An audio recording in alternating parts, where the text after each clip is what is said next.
This is the Wait For It podcast. Hey everyone, welcome back to the Wait For It podcast. I'm your co-host Phil Barrera, aka Phil the Filipino. And I'm your other co-host, Mr. Eric Almighty, and we are back with another edition of What Did I Miss?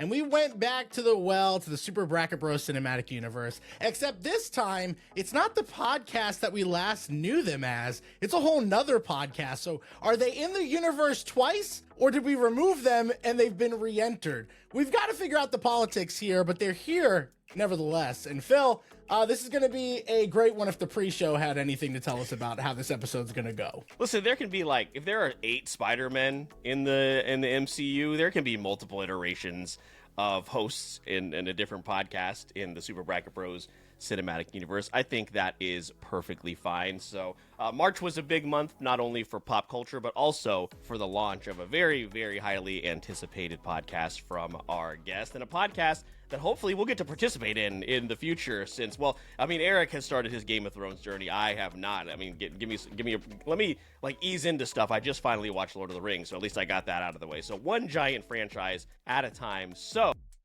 we want to bring in our guest here this month for What Did I Miss? We have Emily and Kate. Thank you so much for joining us. We'll throw it to Emily first. How are you doing? Thank you for being here tonight. Thanks for having us again. I am going to claim seniority for the Super Bracket Bros universe because I was here before all 3 of you all. So I think that if anything... You're also a victor, aren't you?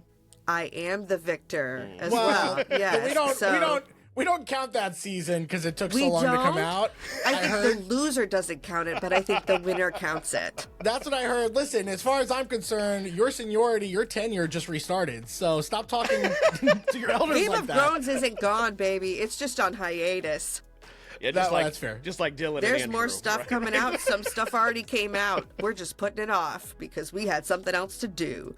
Oh, man, now they got double the tenure, actually. Hold on, that's dangerous. That is true, double tenure. Dun, dun, dun. Well, wait, does that mean Andrew and Dylan have the most tenure? Or because they have also level playing field? That's fine. We were around the same time. That was the 3. And then, Geek Ketchup as well, way back when. Do they adopt the tenure of all the people that were part of level playing field? Wasn't that like a 15-person podcast? That were was fielding 5. a basketball team.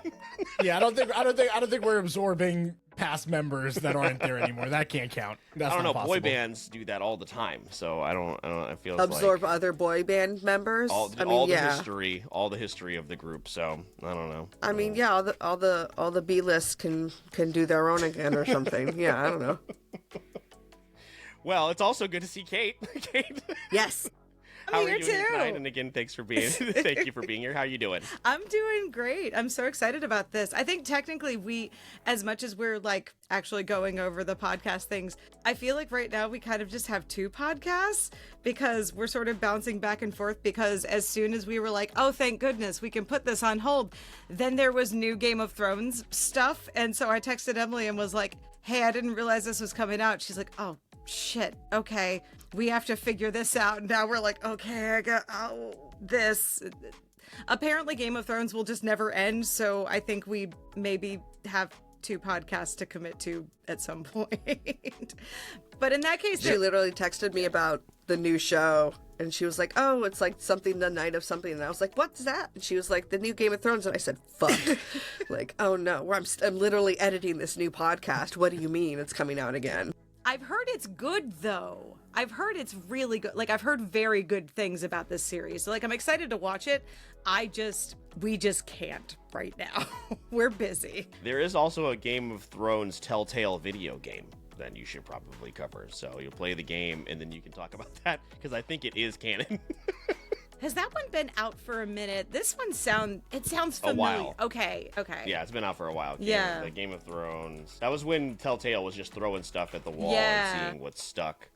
Came out in 2014. Gosh. Mm-hmm. Gotta add more to it. Add more to the list. Eric, when are we going to start our second podcast? or spinoff. Every good podcast has another spinoff podcast that's not as good with a smaller audience. I don't like the concept. That's not what you guys are doing. I was thinking about like It's how called other a podcasts- niche, sir. It's called a niche. How dare you?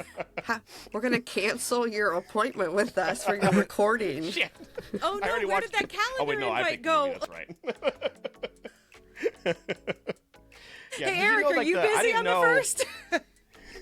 I will not be a consolation prize. That's where I draw the line. That is where I draw Honestly, the line. good for you. Good for you. You have standards. I got respect for myself, yes. Unlike Phil. No, I'll do anything. I'll do anything.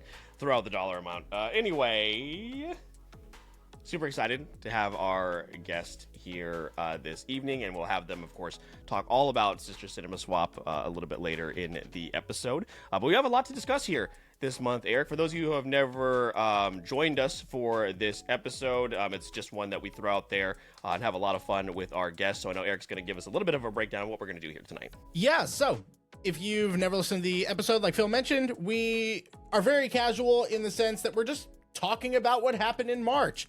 We normally go straight into figuring out who's going to go over the first story. And after everyone's done their stories, we do a little bit of a roundup from our Discord and beyond. But we're going to actually do something a little bit different starting in this episode in March, where I found us kind of reminiscing about either news that we missed from the previous month or something that required like a visual medium, whether it's the viral video, Phil, that we shared with somebody getting hit in the head with a chair, or we have to look at like still imagery for the conversation. So I think, and I don't know what we'd call this segment, maybe we can figure that out, Phil, as we go, but we're gonna do a little visual medium here for, hopefully doesn't take anyone's story, but there were 2 live action stills that we got to see for very highly anticipated projects. One of them came out today, the day of recording, and really we're just gonna get first initial reactions. So if I do this right, which one did it worse? The live action Kratos or the live action Moana? And this is real. That is The Rock in a wig. So why is it The Rock and Moana here? Tell me, Phil, what are your initial thoughts in seeing this? So it's funny because the actor playing Kratos commented or shared a story on Instagram and was like, "Don't believe everything you see." Like, brother, this was shared by Amazon. This Kratos photo that's from them. You should talk to them about it. And then, of course, the Maui is just so bad.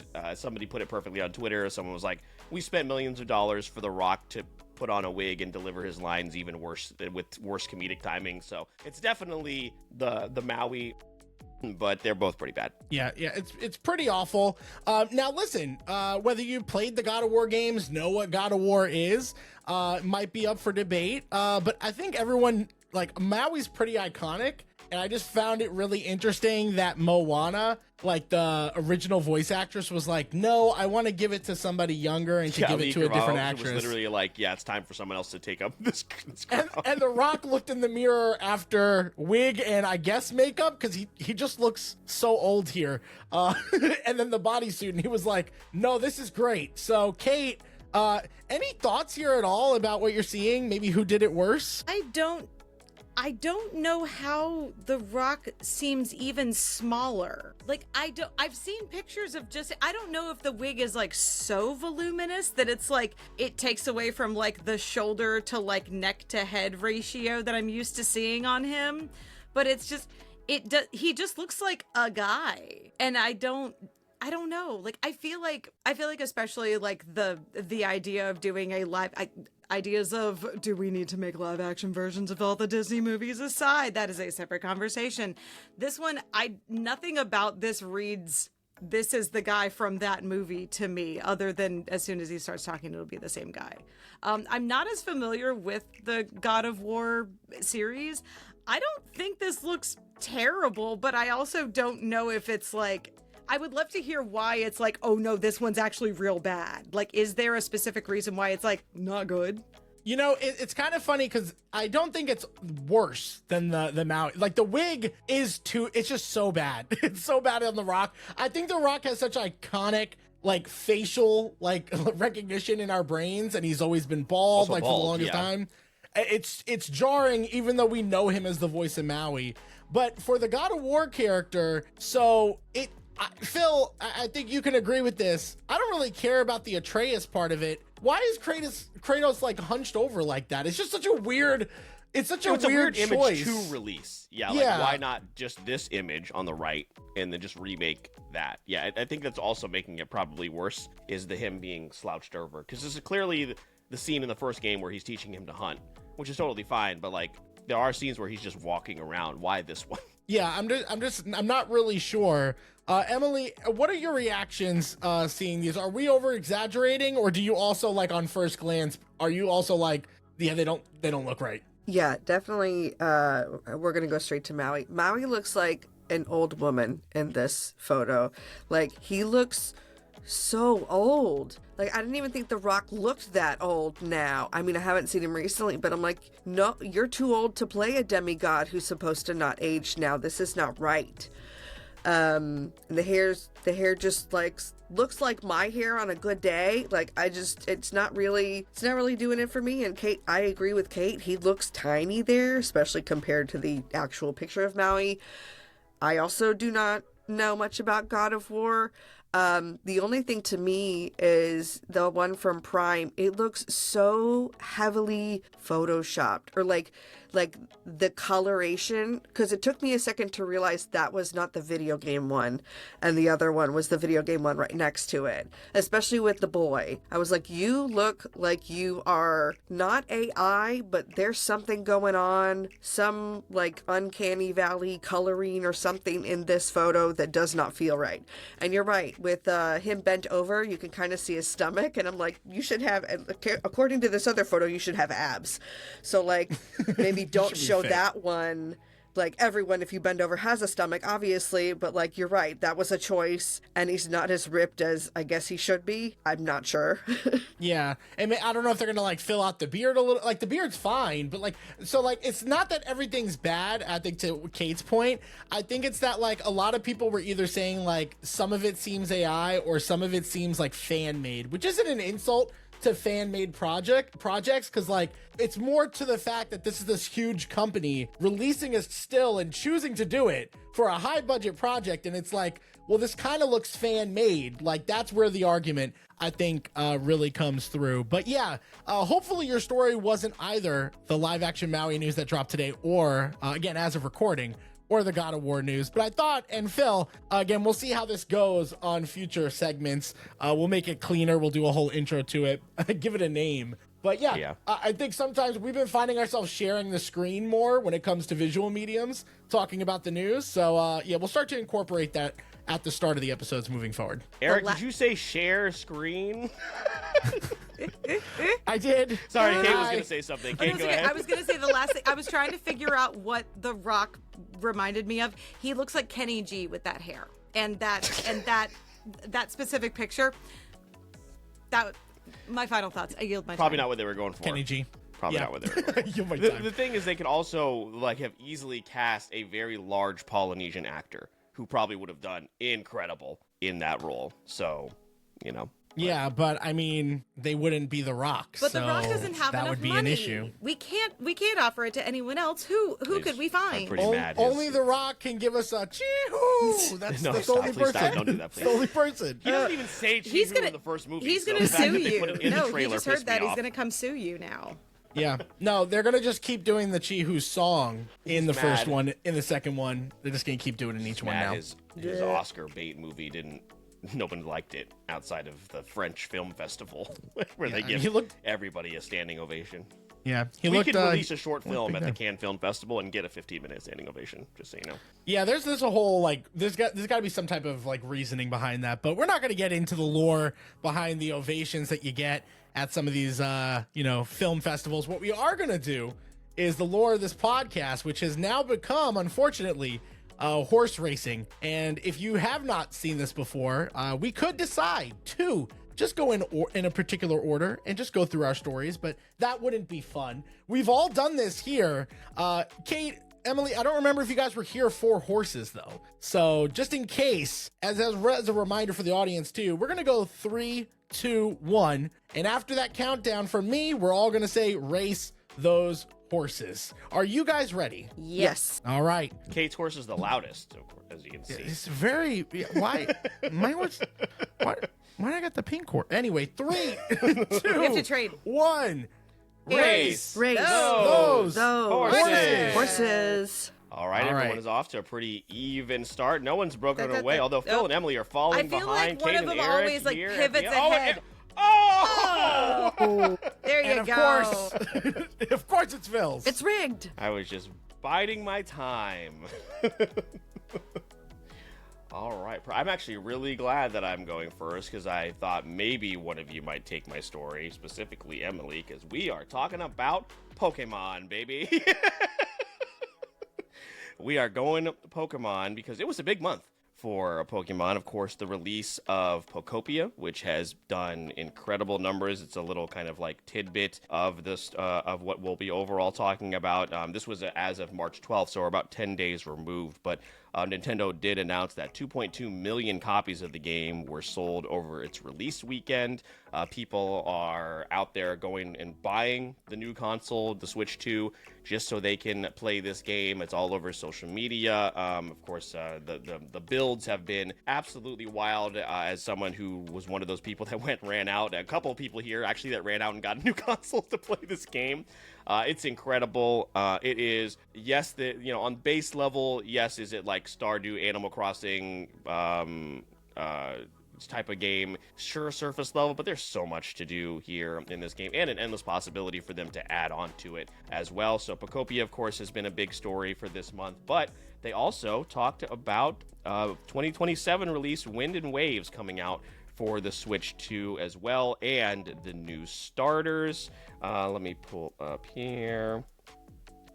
Of course, 30 years from the release of the original games, the 10th generation of Pokemon has been revealed. The two titles are Pokemon Winds and Pokemon Waves. The games will be set across a sprawling open world featuring a string of islands, include underwater gameplay, and of course feature a brand new batch of Pokemon. And the new starter choices: Brout, Pombon, the fire type, and then Gekwa, the water gecko.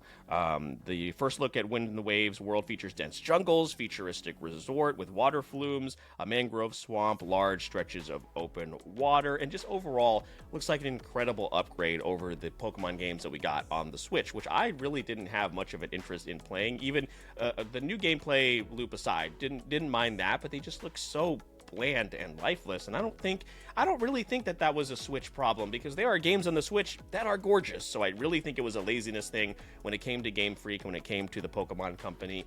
This looks like a next generation Pokemon game, and I'm very excited to play it in 2027. Of course, I got a little bit of a head start and just bought the console now.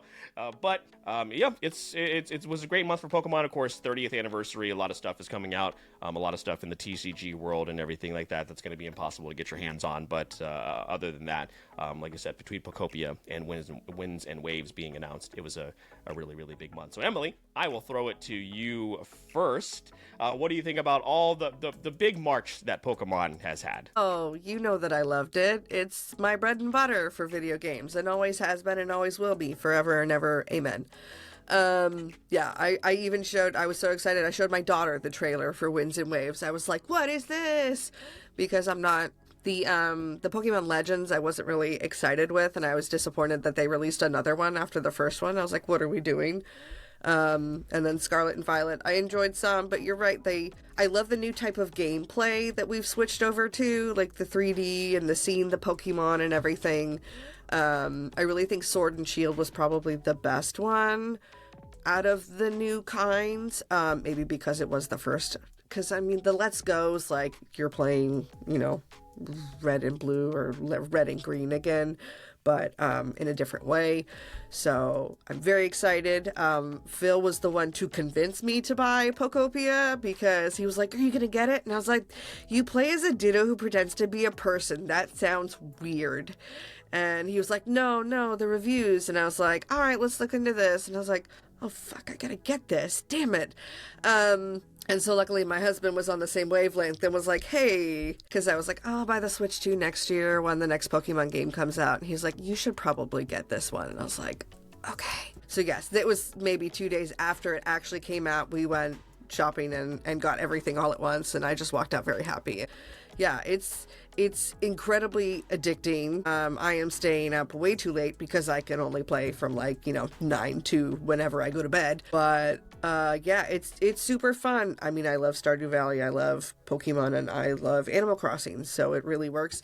And the Ditto person doesn't bother me as much as I thought it would. Also because you use the Ditto part, the Pokemon part, to do things that a tool would normally do, like a watering can or a shovel or stuff.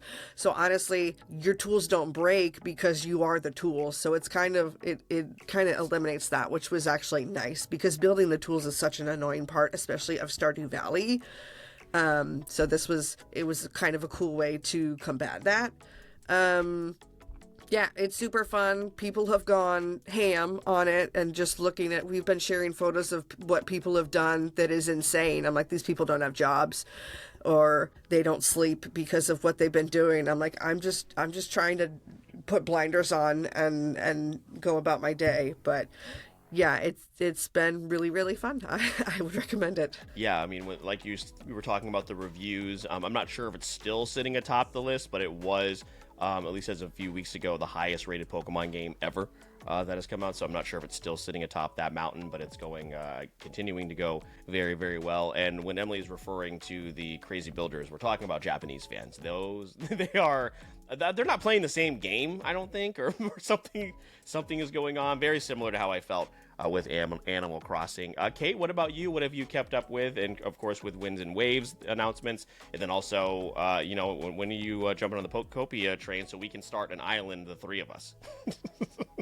I honestly had not really looked too far into it. I'd kind of vaguely heard about it. Emily had mentioned it. And then this weekend, she was telling me more about it. So I really did not know much about what was going on.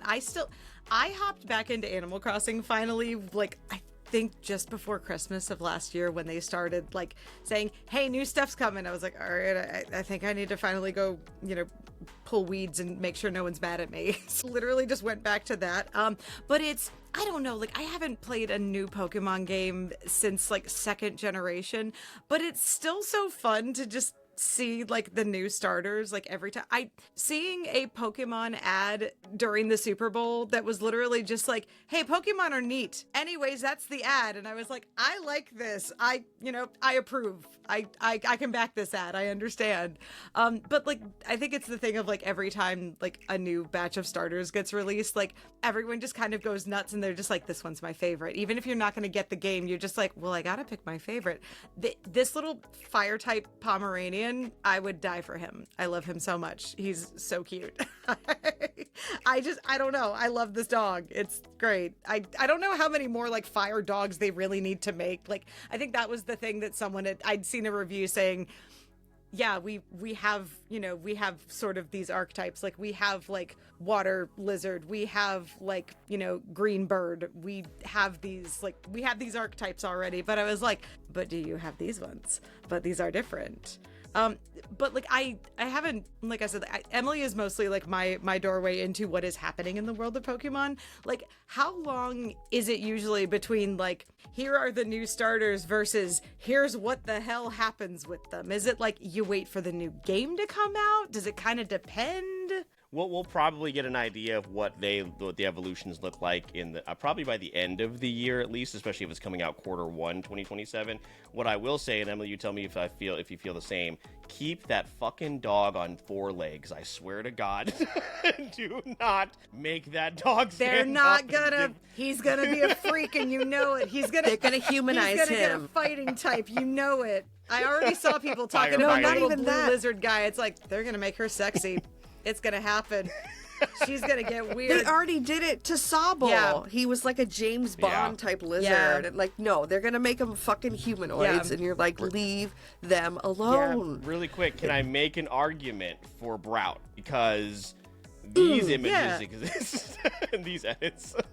He can be a person. That's fine.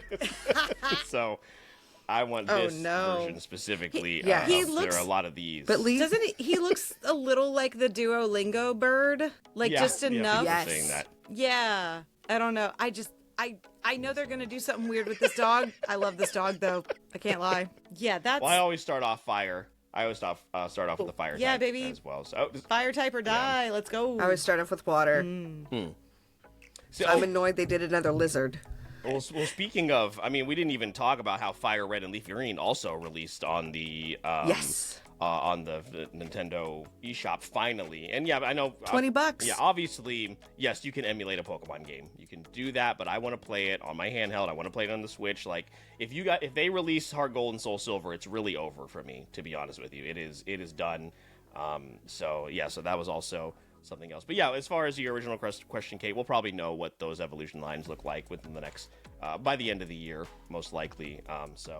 Eric, I know Pokemon's not necessarily your bag. It's been a big month of us for both of us in terms of games that have taken over our lives. The fact that we've gotten anything done with Pokopia and then Slay the Spire 2 for you, honestly, is kind of a miracle. It is. So the month of March has been nuts. Just to recap it and kind of fit it here. Slay the Spire 2, Pokopia, Resident Evil Requiem. So Resident Evil fans are eating. Crimson Desert, I haven't even jumped into yet, in which I have to buy. Crimson Desert, which you either are gonna love or you're gonna hate. That's been the consensus in reviews for that game. But a lot of games that you can sink a lot of time in.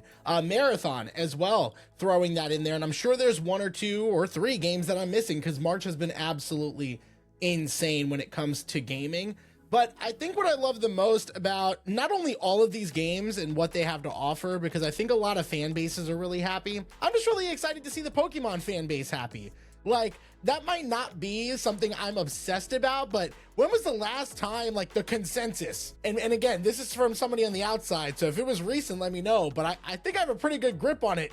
It's been a long time since, like, the consensus of people were happy. I think the last time I can think of where it was like obnoxious noise that was just seeping through, like I'm not in the Pokemon bubble, but I'm hearing the noise, was Pokemon Go. Like that's the last time I think I heard this much constant noise of positivity about a Pokemon experience. So I'm hoping that Wind and Waves will prove to also head in that direction. For those of you that know the meme, when they did review some of the older games on IGN, there was that one guy who complained about a particular type of Pokemon. And Phil, this comment says the too much water guy from IGN just fell to his knees watching this trailer. So again, I don't know how it's gonna go, but I'm hopeful. And as somebody who won't be getting a Switch for Pokopia, I will tell you we do have a Switch Lite, and not only for the little one in my house, but in case I want to play it, I spent the $20 for Leaf Green. I let him pick Leaf Green. He then proceeded to pick Charmander as his starter. So don't know what we're doing over here, but we did buy it because it's $20. Like, why not? Just have it. And I don't know, like that just seems like easy money. It's better than buying the cartridge for $450, which is what I saw it selling for at MegaCon this past weekend. I think all the time that I want to buy a Game Boy and I want to get the games until I realize the prices, I just don't know. I don't know when we're going to get to that point. And again, you can't emulate it, right? A lot of us don't want to go through that. A lot of us want it to be just official, easy. We don't want the hassle. I don't know when it's going to happen, but I'm hoping in my lifetime, we get to go back and just make it easy. Like I can get a retro Game Boy at an affordable price and I can have all the games in it. We have the fucking technology to do that. Just let me do that. Let me do that. I'll buy that. Yeah, so a good month for Pokemon. We'll see what happens as far as everything going forward. Good month for Pokemon in terms of the games. The card collecting game is a total disaster, which I won't get into here today. There's some controversy about that. That's we'll talk about that at another time. But yeah, obviously a lot of big news in the Pokemon world. Maybe we'll get to do things in Winds and Waves, such as racing Pokemon, Eric, which is what these horses are about to do to decide who goes next. Listen, I do feel like you should find a Pokemon version of this at some point. Okay. So, if you can get not on that. Nintendo's watch, though. They'll be like, let's shut that shit down. All right, we'll use a Pal World version. It's fine. Oh, there you go. Yeah, perfect. Same thing. So, you guys know the drill. We need to find out who's going next. We're going to find that out. And we're going to shout out Race Those Horses in 3, 2, 1. Race. Those Horses. Horses. There's like just enough of a delay of you Eric pointing is at the off screen. to And I an was like, early what's lead, happening? Just which enough. means Eric is likely going to lose this race because he's so far Every behind. time. Like clockwork. We have an idea of how these races are starting to go. So whoever is in that early lead usually does not end up holding it from wire to wire. So Kate, it is off to you first. What did we miss here in the month of March? So a little bit before we started, I was talking about how most of the stuff that I thought had happened this month had actually happened in previous months. Got lost a little bit. And then I specifically talking to Emily this weekend, I was like, I have to find news that doesn't just make me mad about things. Because I was like, well, there's this CEO thing. And she's just like, don't. And I'm like, I know, you're right, I can't. But I did dig a little bit.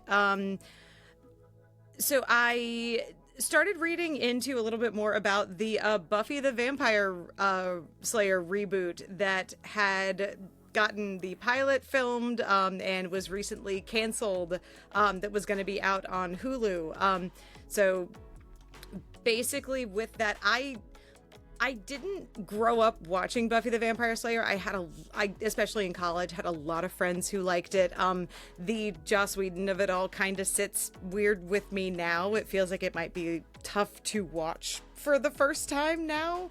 But it's definitely something that there are a lot of themes. There are a lot of, important, there's a very important cultural impact of that show. And so the idea of, rebooting it especially with Sarah Michelle Gellar attached to it, not as a key role, like as basically herself, like in the show, but with sort of the new cast and like the new school of vampire hunters. Chloe Zhao was directing, and I think she was the showrunner of it. So specifically, it was going to be on Hulu. They had filmed the pilot, and then they decided to not move forward at all. The series was helmed by Chloe Zhao. It got pulled. Sarah Michelle Gellar only had like a one-line cameo in the pilot, but it was something where they had gotten set up with executives. There was one executive apparently from the Disney group who, while they were working on making the show, was very proud to say, oh yeah, I don't know anything about Buffy the Vampire Slayer. I've never seen an episode. So kind of the vibe of like, I don't know what you kids are doing. They told me I have to work with you. So already from the start kind of being, set up weirdly, but it's something where it was that it's, the executive saying that it's, not really as relevant. A lot of claims that it's not a large enough story, that it doesn't have quote unquote big enough appeal for a general audience.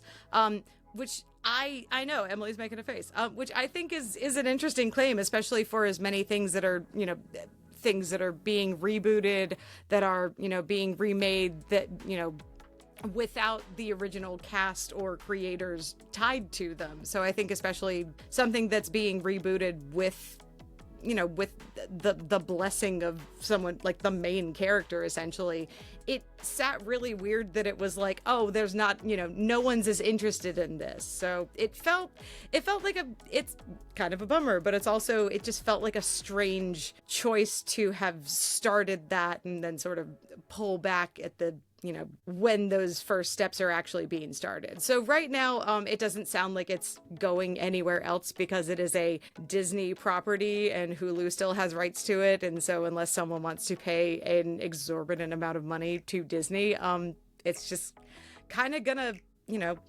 languish away in the archives for right now. So it's trying not to be, a huge bummer of it, but it was something that I hadn't heard as much about this reboot even happening. And then it's, apparently was a surprise to everyone, including Sarah Michelle Gellar, that it was getting pulled after the fact.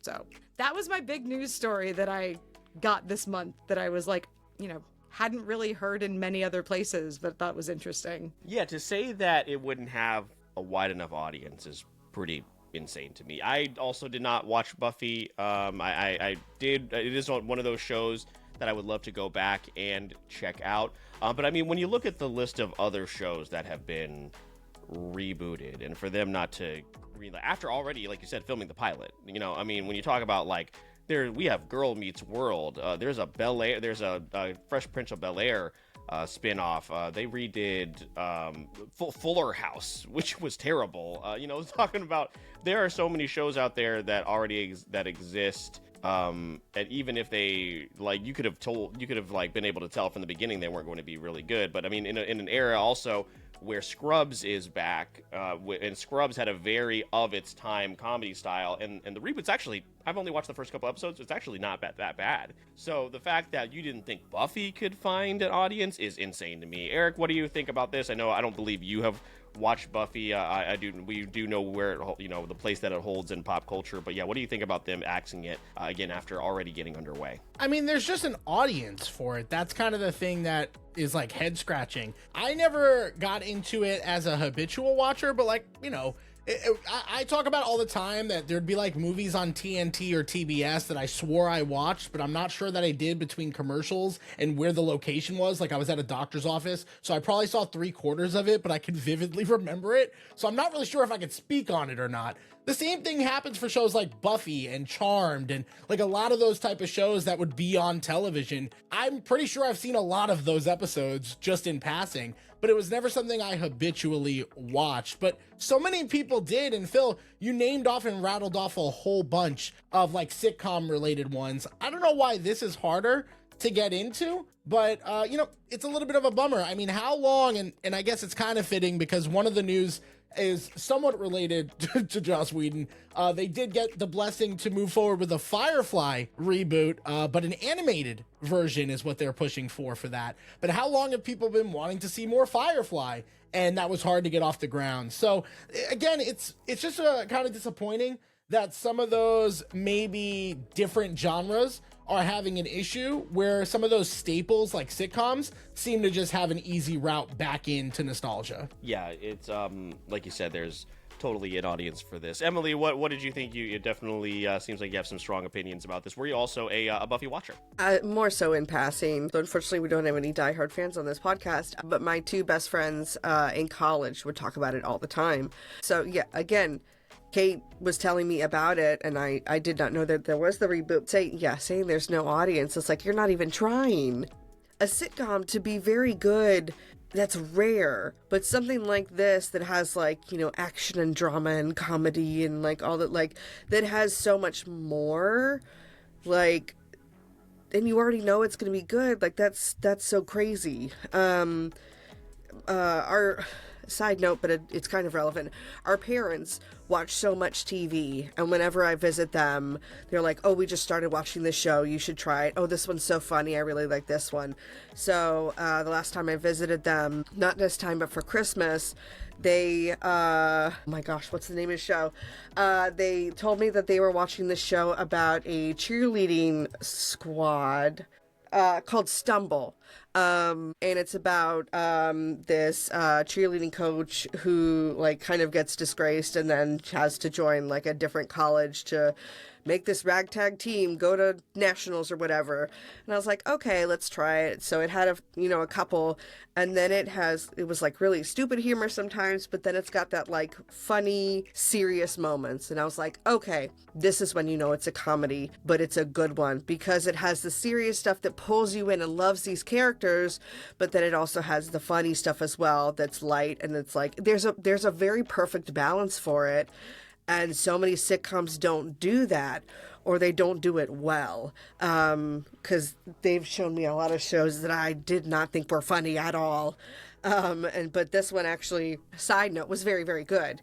So to say that the reboot of Buffy would not have that, I think is wild. Yeah, I've never heard in the Buffy fandom or even people that were casual watchers and them being like, yeah, the quality's just not there. That's never been something I've heard from somebody when they're talking about Buffy. I mean, we're getting an X-Files reboot, I believe. So like people are yearning for like this type of content. I mean, we're in a post-supernatural world, so people I think are ready for something like that to come back. Speaking as somebody whose sister recently watched all of Supernatural in the past year, and it's something that I've always wanted to really, really get into. But yeah, she had to get through it before it left Netflix, so she was like sped ran it, sped through it, and got through all, and now loves it. So I there think I is very bailed much, on like season 11, which is a crazy thing to be able to say. Yeah, I think I've watched the first 2 seasons. The and first then I couple broke up seasons. with the girlfriend who asked me to watch. And Oh, that's a good. That's totally valid reason. The first 2 seasons. Stupid show. The first really 2 seasons are really, really good, but I always think about the fact that I have so many opinions about like TV shows that could end and should end and don't. And Supernatural was one that just, by the time I bailed, I think on like the 10th or 11th season, they had like fought death, and it truly just every season it was like the stakes couldn't be higher, and now it's the apocalypse, and I'm like, what are you gonna do now? And it started out as this like, fun monster of the week thing, but I always think about the fact that Supernatural predated the CW as a network. Like it first aired on the WB, and the fact that it just held on for so long, and I don't know. Meanwhile, like that show, they're just wringing as much as they can, and then it's like, okay, we got 9 episodes of Firefly. Okay, we got we got 1 episode of this reboot. Like even Supernatural, it's like we got, I don't know if there was even a full season of the young version, like the prequel essentially. Like I think there was a version that focused on the dad as a kid, maybe. I don't really remember.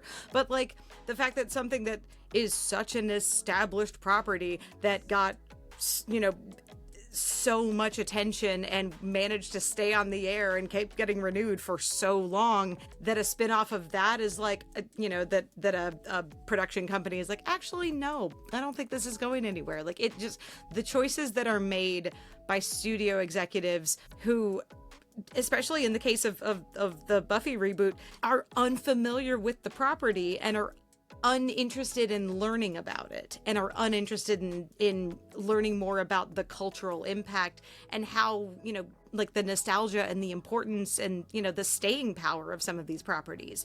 And it really speaks to what can we put on that makes number go up? Like how money, what do? It's like, I want more value in that.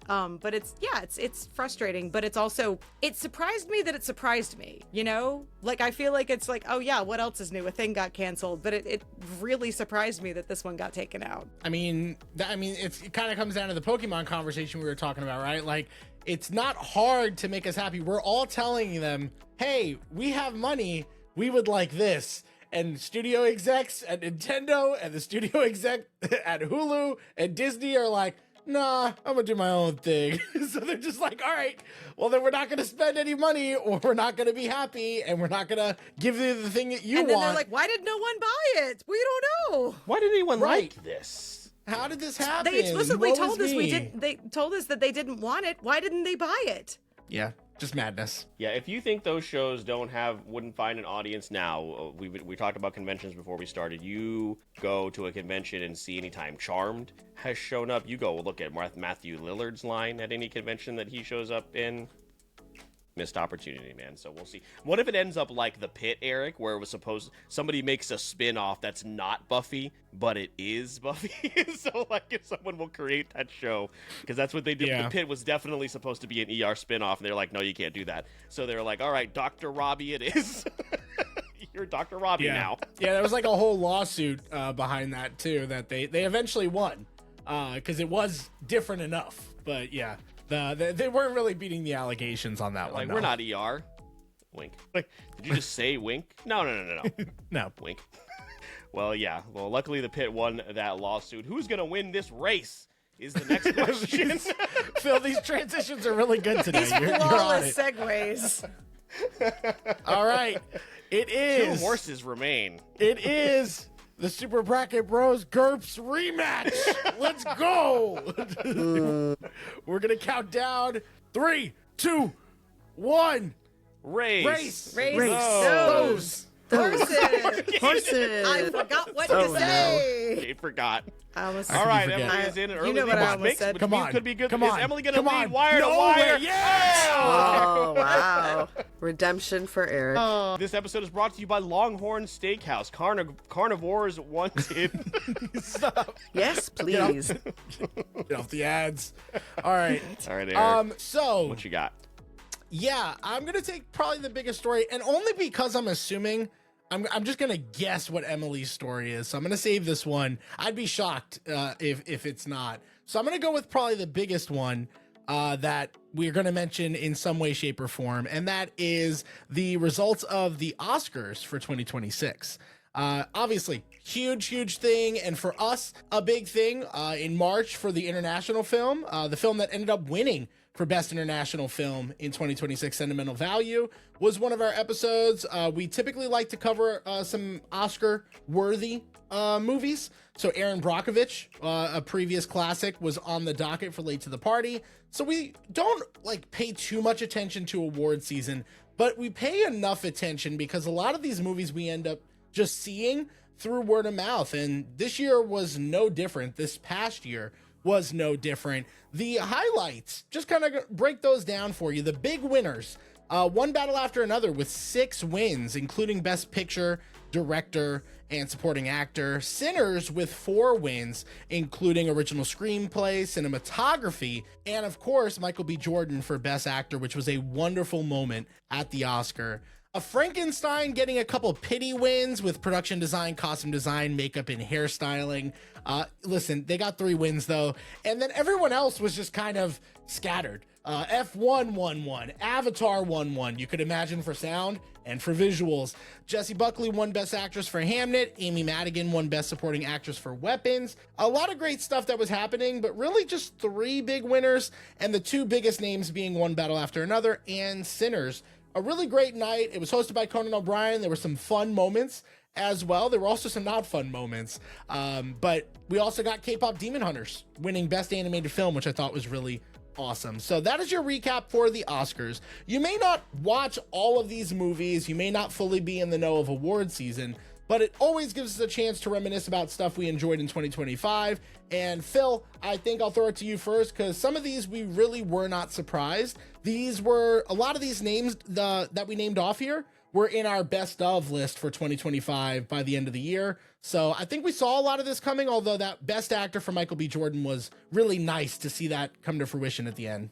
Yeah, man, so great and obviously deserved. Yeah, not too many surprises. You could kind of tell how the night was going, that it was going to be a one battle after another Best Picture win, which, listen, it was my second favorite, highest rated movie of the year, and I really enjoyed One Battle After Another. But I did see a reel earlier today that kind of like summarized how I felt about Sinners. In One Battle After Another, again, while very, very good, I still also gave that movie a 5, and I do think it was excellent. But Sinners kind of like, Sinners really knew what it was, what it wanted to be, and what its message was. And One Battle After Another is a little bit more all over the place. And what it really comes down to for me is longevity. And like, I will definitely go back to Sinners far more times than I will One Battle After Another.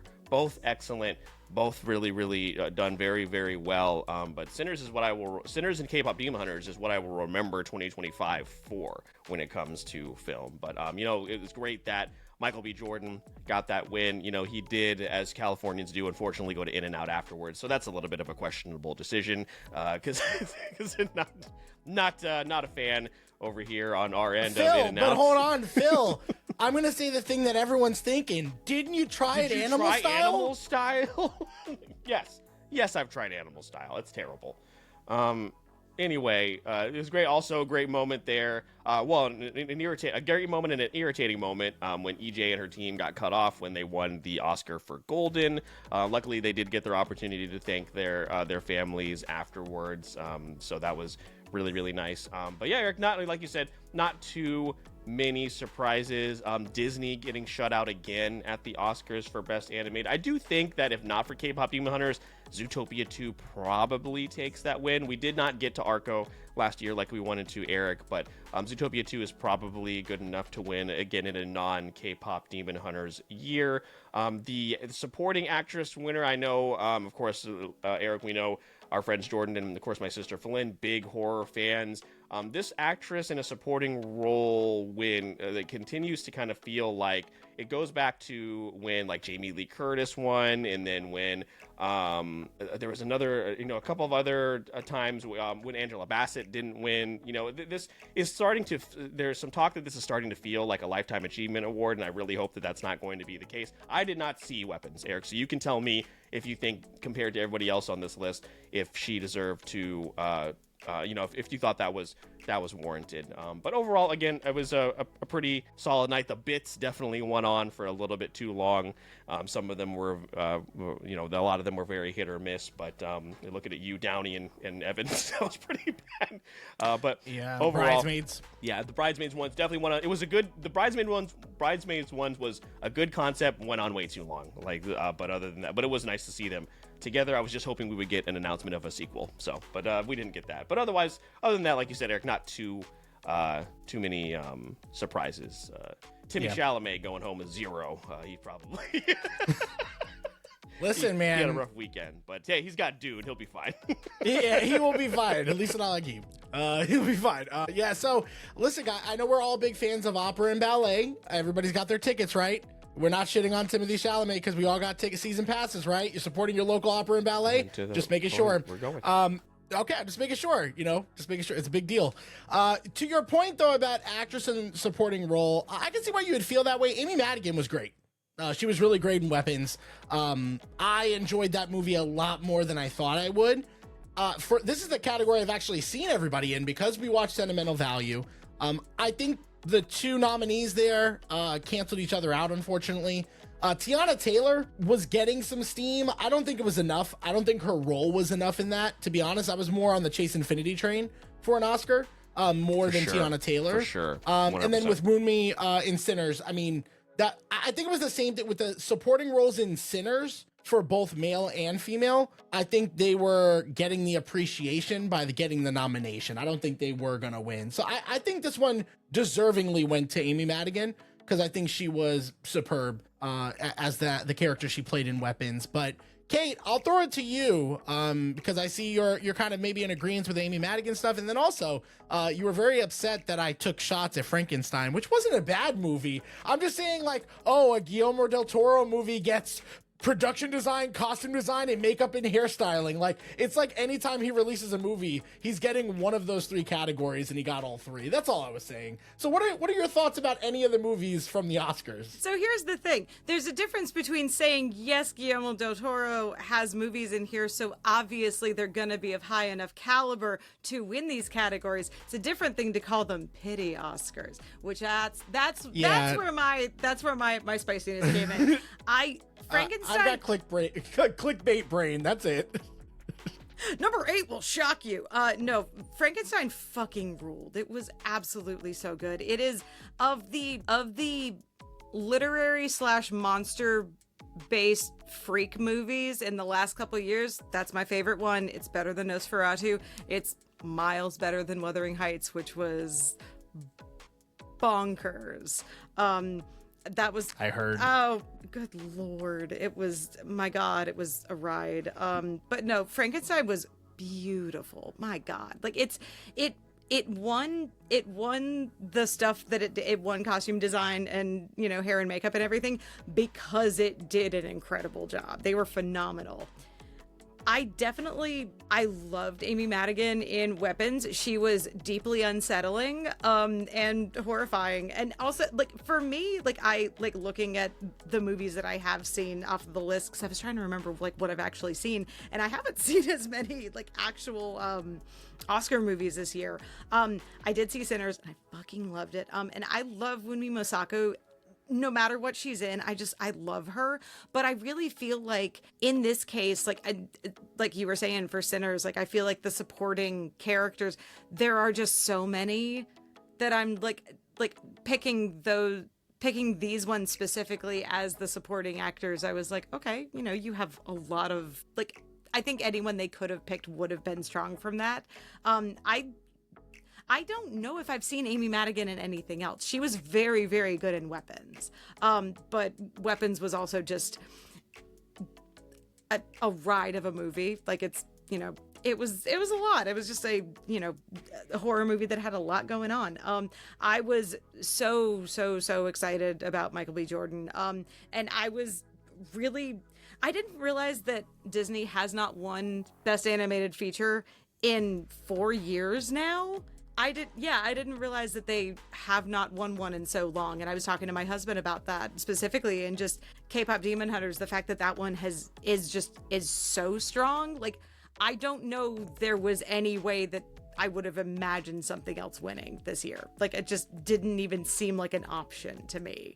But yeah, I don't know. I thought the stuff that I had seen, I was like, yes, this is absolutely well deserved. So yeah. No, I definitely hear you. I think all the things that Frankenstein won was also like a pushing of Jacob Elordi getting supporting actor, which I think he deserved, because I think the Frankenstein of that movie is the best part, from the look to the performance. There's a lot in that movie that doesn't work for me, but that's another conversation for another day. Not a bad movie. As an Oscar Isaac stan, there was plenty in that movie for me. Don't For listen. sure. No. Listen. I know what I'm about. I know what I like. Sinners, on the other hand, I think you bring up a good point, because like Delroy Lindo got supporting actor. That could have gone to Miles Canton. On the actress side, it could have gone to Haley Steinfeld, in my opinion. So like, I feel like you're definitely onto something when it comes to that. And then with the animated stuff, like Phil and me have talked about it ad nauseum. Like, Disney has been playing catch up to DreamWorks and other studios that are doing some fantastic stuff in the world of animation, and just continues to go the other way. Their competition, DreamWorks, Sony Animation, and so many others as well. I mean, Flow won for Best Animated Film, although it should have been The Wild Robot. And again, that some people would debate it. Emily, any thoughts on anything from the Oscar season as far as winners, or just any films that we've been kind of casually talking about that you want to throw your 2 cents on? So I really only have 2 cents, because listening to you guys talk about it, I've only seen 2 movies from the Oscars, and they're both animated. So, because I have an almost 5-year-old, and I don't have time to go see movies. I saw the second Wicked movie last year, and that was nominated for jack shit. So that's all I got for you guys. Yeah, I mean, I'm a huge Conan O'Brien stan. Love it. He hosts things. I think he's the peak of comedy. I think he's amazing. He should host every year. So I was excited that they brought him back like immediately the year after. I feel like that is unusual now to have host repeat so quickly. But yeah, I knew someone was going to bring up K-pop Demon Hunters for Best Animated Movie and Golden for Original Song, so I wasn't worried about that being a story for me, because I knew it was going to happen. So I was very excited about that, and that's all I had stakes in. Yeah, I do know there was like a subsect of Twitter that was upset that Golden won Best Original Song over I Lied to You, and I Lied to You in Sinners is outstanding. It is amazing. It's obviously the highlight set piece of the film. Like, you're talking about a song that was #1 on the Billboard charts 4 months. It broke out of it's getting more people into K-pop as a genre as well. And, even though, Golden and some of those songs are also westernized for this audience, but like, it's a big deal. People are branching out. So, it's okay to like multiple things. You don't have to be upset that happened. If they wanted to throw out a tie, I guess, because we did get a tie. Eric, he didn't even mention that. We got a Oh yeah, there was one that we were like, there could be a tie. I think it was for like. Kumail Nanjiani was like, I'm not kidding. There's a tie, so I'm gonna announce one winner, and then I'm gonna come back up, announce the other. Winner. He handled it really well. Yeah, he's great. That feels like something they should tell him before they go up. But I know there's a whole like process. He's been on a heater early 2026, man, because he's still huge. Kumail Nanjiani, he's still huge from the Eternals, and he was like, I'm the only guy that got bullied for getting in shape. Yeah, no. He's like, I'm just gonna keep these muscles because fuck you. That's what I'm gonna do. More of him in 2026, please. But yeah, that was it. Again, all the Oscar news. It is every year interesting to look at the list and see which ones we missed. So I'm sure for the both of you, that was very similar, maybe even more so as well. So yeah, that is it. And yeah, we only got one more story. What could we possibly do to decide who that last person's gonna be, Phil? Yeah, Emily wasn't really able to, put much spin on the films that she's seen in 2025, but she will be able to spin this wheel tonight, baby, because we bring in the wheel for the final story. No horses here. We do go back to the tried and true method that Eric knows and loves, and what we are known for, of course, here. Until we start doing in-studio recordings and we have an actual wheel somewhere behind us that we can just wait. Yeah, Conan O'Brien's gonna have nothing on us. So, guys, we are gonna do this again, except this time a little different. I go 3, 2, 1, and then we all go spin that wheel. So I know you guys are very excited. This is your favorite part. You guys are one of the biggest fans of this concept. I love the wheel, dating back to Holiday Special 2024 or 20, whatever it was. There is no evidence of you guys specifically shitting on the wheel. So we're going to do this, and it'll be the last one. Then we're done, and then we're in the home stretch. 3, 2, 1. Spin that wheel. Me. Spin that me. Lee. Oh, is it going to be red, Emily? Or yellow? And we have... Angry. All right, Emily. Emily, what did you find for the month of March? So coincidentally, I do have one more story that neither of you said. So, haha, I found one other thing that I figured nobody else would talk about. So, and I don't even know if anyone cares about this one here, but Sarah J. Maas, a very popular author, has announced dates for the next 2 Court of Thorns and Roses books.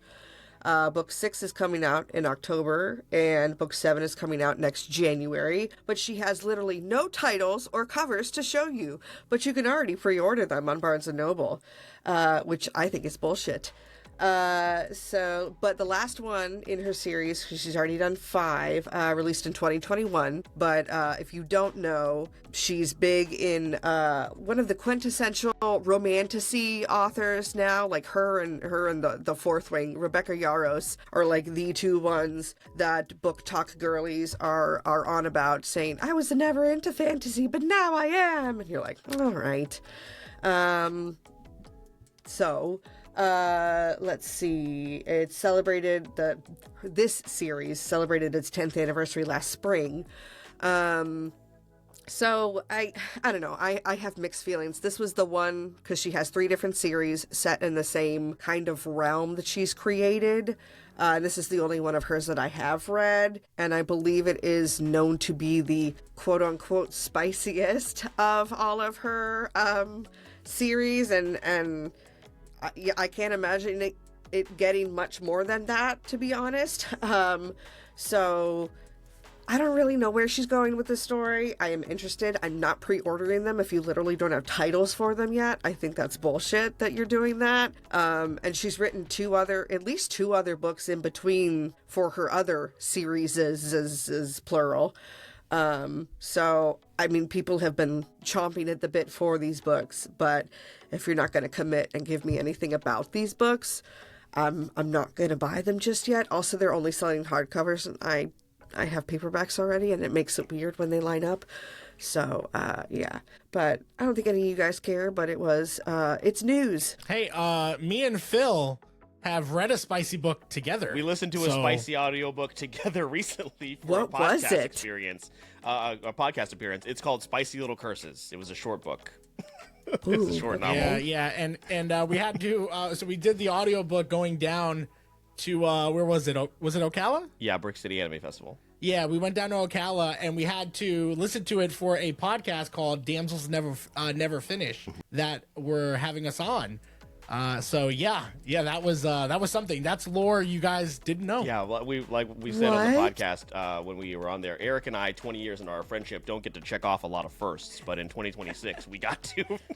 I'm obsessed with this. This sounds insane. Oh, it's an Amazon original story. Okay, I've tried those. Those can be hit or miss. So was that a hit or was it a miss? It was fine. It was like we thought it was going to be spicier. They went easy on us with the spice. So Oh, we were waiting. okay. And then when it finally happened, we were like, yeah! Yeah, that was about an hour and a half into a 2-hour audiobook, so Oh, that's way Yeah. too long. yeah, a lot of edging.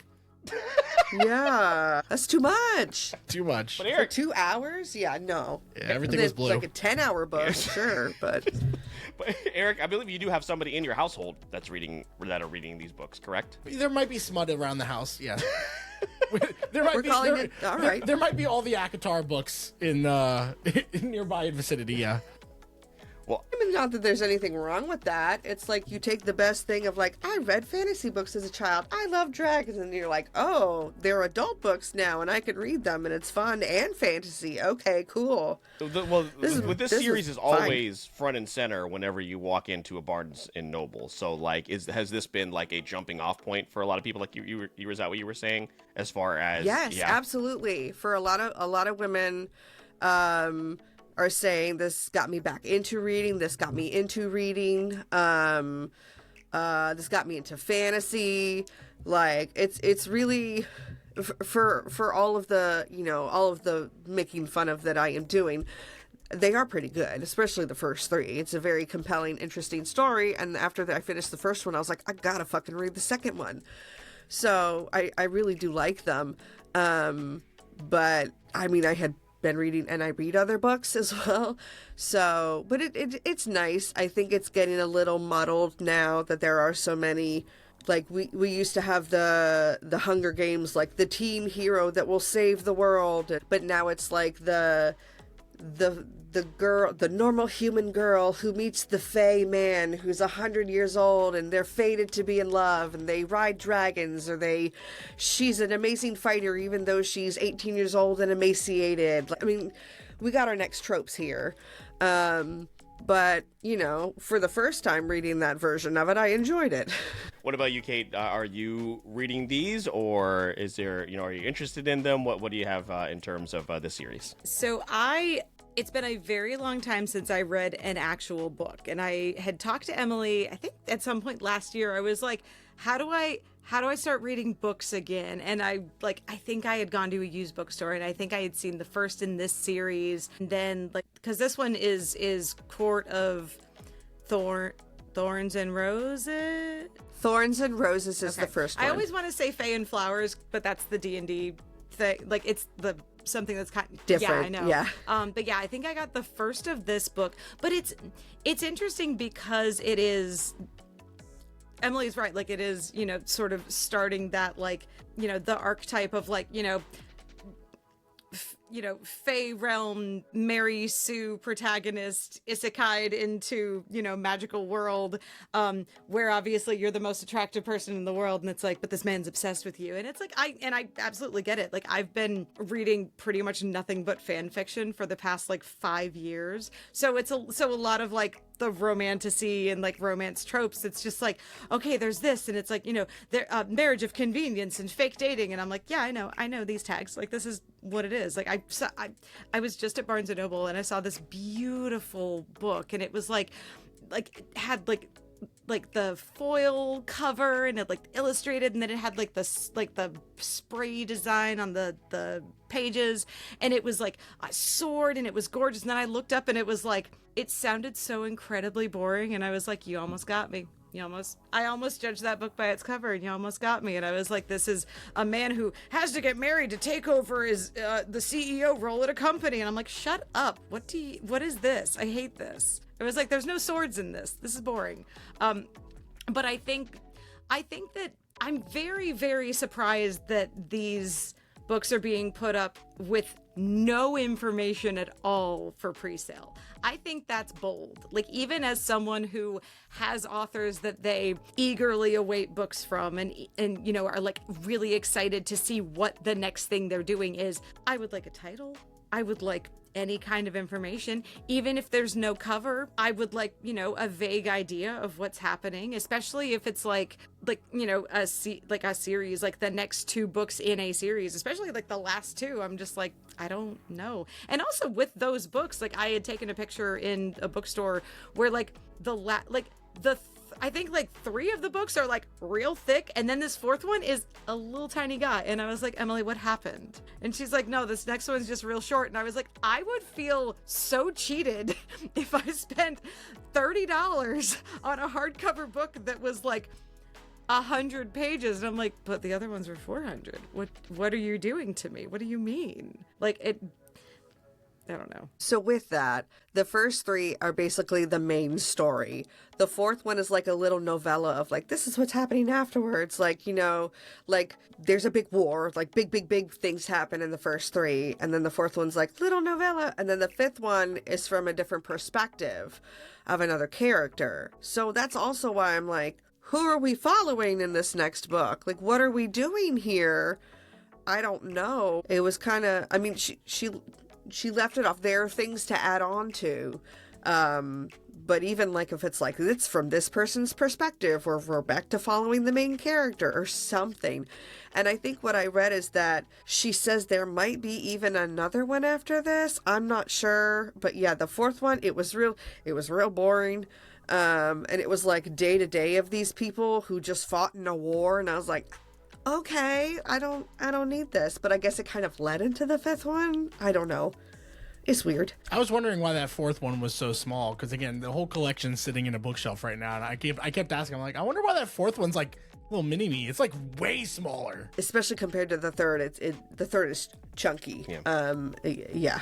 Well, to answer your question earlier, Kat, I don't know if you maybe already done this in terms of how to get back into reading. I just do a lot of audiobooks. I've been doing a ton of audiobooks. I just listened to I mean, it was a little disappointing, but I still enjoyed it. It's called Hidden Pictures. It was a horror novel that came out last year. I was looking for something scary, and it didn't quite scratch that itch, but it was still fine. And then currently, I don't know if this would interest the two of you at all because of the content that it's pertaining to, but I did start Dungeon Crawler Carl as far as the audiobook. Very much enjoying that. Another book you see as soon as you walk into Barnes & Noble pretty much all the time. So, and I heard the audiobook is great. The narrator is outstanding so far. I'm only like a couple hours in.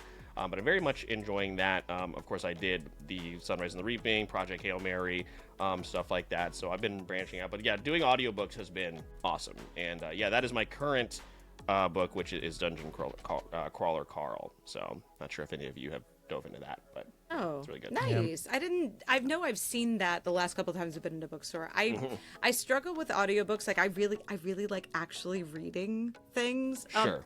Sure. Like I listen to podcasts a lot. If I'm trying to listen to an audiobook, I will zone out for a second and then I'll go, oh no, and then I'll rewind 30 seconds and then I will zone out at that same part and then I'm like, oh no. And then I get trapped in this loop of 30 seconds having to rewind over and over. And it drives me insane. I will say with the Amazon free to publish spicy books. I have a friend who has sent me theirs occasionally to proofread and beta read. And sometimes I'm like, bro, what are people reading over there? And she's like, anything. And I'm like, amazing. Okay. We should write one, Eric. Let's do it. We could do it. Yeah. You'll be themed around 2 podcasters. Yeah. Fall in love. The only, oh my God. Enemies to lovers. Yeah, that'd be good. It's called Race Those Horses. Really no, it's really not about horses at all. No, it's a really slow burn, and it is called Wait for It. Whoa! Shit. There you Let's go. Holy shit! Let's go. There you go. Phil, do we cut that out of the episode so nobody can take that from us? That's just for us, right? Okay. It's TM. Wait for it podcast. Yep. Love that. Before we move on to our roundup, you guys might like this. I don't know if you have seen this from Box Lunch, but Box Lunch has had a lot of merch regarding A Court of Thorns, so I thought you guys might like this. This was a gift I gave to the other person in our household who really likes this book, and yeah, that is cute. This was like, it is pretty nice. It's very pretty. It was very hard to find, but yeah, that was now I can't get off that screen, so sorry, we're just gonna, I got really excited because there was Spotty Dottie, and that was my Sanrio Yeah, girl. I was like, that's my Sanrio girlie. I love from? her. You can't find anything Spotty yeah. Dottie anymore. Sorry, I got excited. Yeah, if anybody that is a fan of A Court of Thorns and Roses, they got like a ton of merch, and that's on pre-order now because I guess a lot of people have ordered the first batch. So there you go. Well, there you go. Great stories from everybody here. We do take this moment before Eric does our Discord roundup, which I don't think we did last time you guys were here, so that's a little bit new. We'll tell you about that here in just a moment. Emily or Kate, did you have any stories that maybe you thought about doing that didn't quite make the cut that you wanted to throw out there? Kate, I'll throw it to you first. Yeah, I had a couple. I very, very briefly, but my husband was telling me about the new Resident Evil game that's coming out, and the fact that Hideki Kamiya, one of the creators of the second game, said he's not going to play this new one because it looks too scary, and I think that's adorable. That just made me really happy hearing that. I know the trailer for the new Spider-Man movie came out. I don't know if y'all have already talked about that, but the way that it was released, which was like a couple second clips I know Phil is shaking his head, just a couple second clips on various people's Instagrams throughout the day. I found one like mega thread that puts them all together on Reddit, because I saw it the day before it came out, and it was just like, hey, so here's what's gonna happen every hour, and I was like, I'm simply not doing this. But it looks fun. I like the Spider-Man ones. I like the Spider-Mans. Didn't know that we were in phase 6 of Marvel. That feels crazy to me. There was another. Demon Slayer, Infinity. I want to call it Infinity Train. That's a TV show. Infinity Castle is finally leaving. Castle, you're so close. I know. I was like, I want to say Infinity Train. That show got canceled. Mugen Train was the other one. Yes. Oh, you just messed them. There was a train one. God, there was. This You're was right. a castle. Yeah. So Infinity Castle is finally leaving theaters after opening in July of last year. So it will finally be on streaming at some point. Which seems insane. The fact that it's been there. It's the the like crazy box office records, but truly just because it's been in theaters for so long. It's ridiculous. It's breaking records because it's been in theaters for 10 months or however long. I can't do math. 8 months, 9 months, however long. But yeah, and then the last little thing, so a thing that just wrapped up, very, small scale and everything else. But the Our Flag Means Death fandom, our show got canceled 2 years ago. We're still going strong and yelling about things on the internet. That fandom, there are a bunch of organizers who put together craft auctions and charity auctions. They just wrapped up one that ran for a couple weeks in March, that had over 1,000 items get donated. It was just a craft auction specifically for all of the proceeds are going to the American Immigration Council. There were a lot of, fiber crafts, a lot of handmade things, jewelry and bags and clothing and stuff, but also like some people, like cast and crew from the show, donated things. There are a lot of art prints and like signed things. And at the end of these couple weeks, they've raised $72,000 for the American Immigration Council. So that was a really exciting thing. And I sewed a couple things that I'm gonna get to send to new homes, and made about $300 for that based on stuff that I had around my house. So I'm really excited. Just a little bit of good fandom news finally. Yeah, we love that. I love that. Emily, what about you? Any other stories that you consider throwing around? I think we took your other two, is what you're saying, right? Pretty much, yeah. No, I could not find a lot worth talking about on my end. So yeah, that's about it. Besides editing our own new podcast, that's all that's going on for me. Yeah. No worries. Here on my end, Eric, AMC Theaters is saying that it's going to reserve its best seats for A-list and Stubs premiere members starting later in the year. Not sure how I feel about that. I mean, we are obviously Cinemark members, but like, I don't know. We'll see. We'll see how that goes. They're doing a Stewie spin-off series that's already been greenlit for 2 seasons over at Fox. Family Guy somehow still going on. Since a Simpsons executive said never say never when it comes to a hit-and-run sequel. So hopefully we'll get a Simpsons hit-and-run video game sequel sometime soon, or at least a re-release or a remaster. And then the most harrowing story that actually was just revealed here today. 7 stolen dogs have gone viral after escaping and making a 70-kilometer journey home. So these dogs are in China, and they were taken from this town, unfortunately, because they were being taken to, unfortunately, a farm where they still, unfortunately, are eating dogs, which is still happening out there. These dogs, hold on, I'm trying to find, there was like a little bit of a breakdown here in terms of this entire story. Basically, it was a group of these 7 dogs. One of the dogs, I believe the golden retriever of the group, was injured. No, not the golden retriever. Oh my gosh, German Shepherd of the group was injured. So the dogs like surrounded the German Shepherd and kept it safe. The leader of this group was a corgi, and they made it all the way back home to the area that they lived in, where this practice is no longer legal. So yeah, that is the downside about this is Chris Pratt is definitely gonna voice one of these fucking dogs one day. Where's our movie?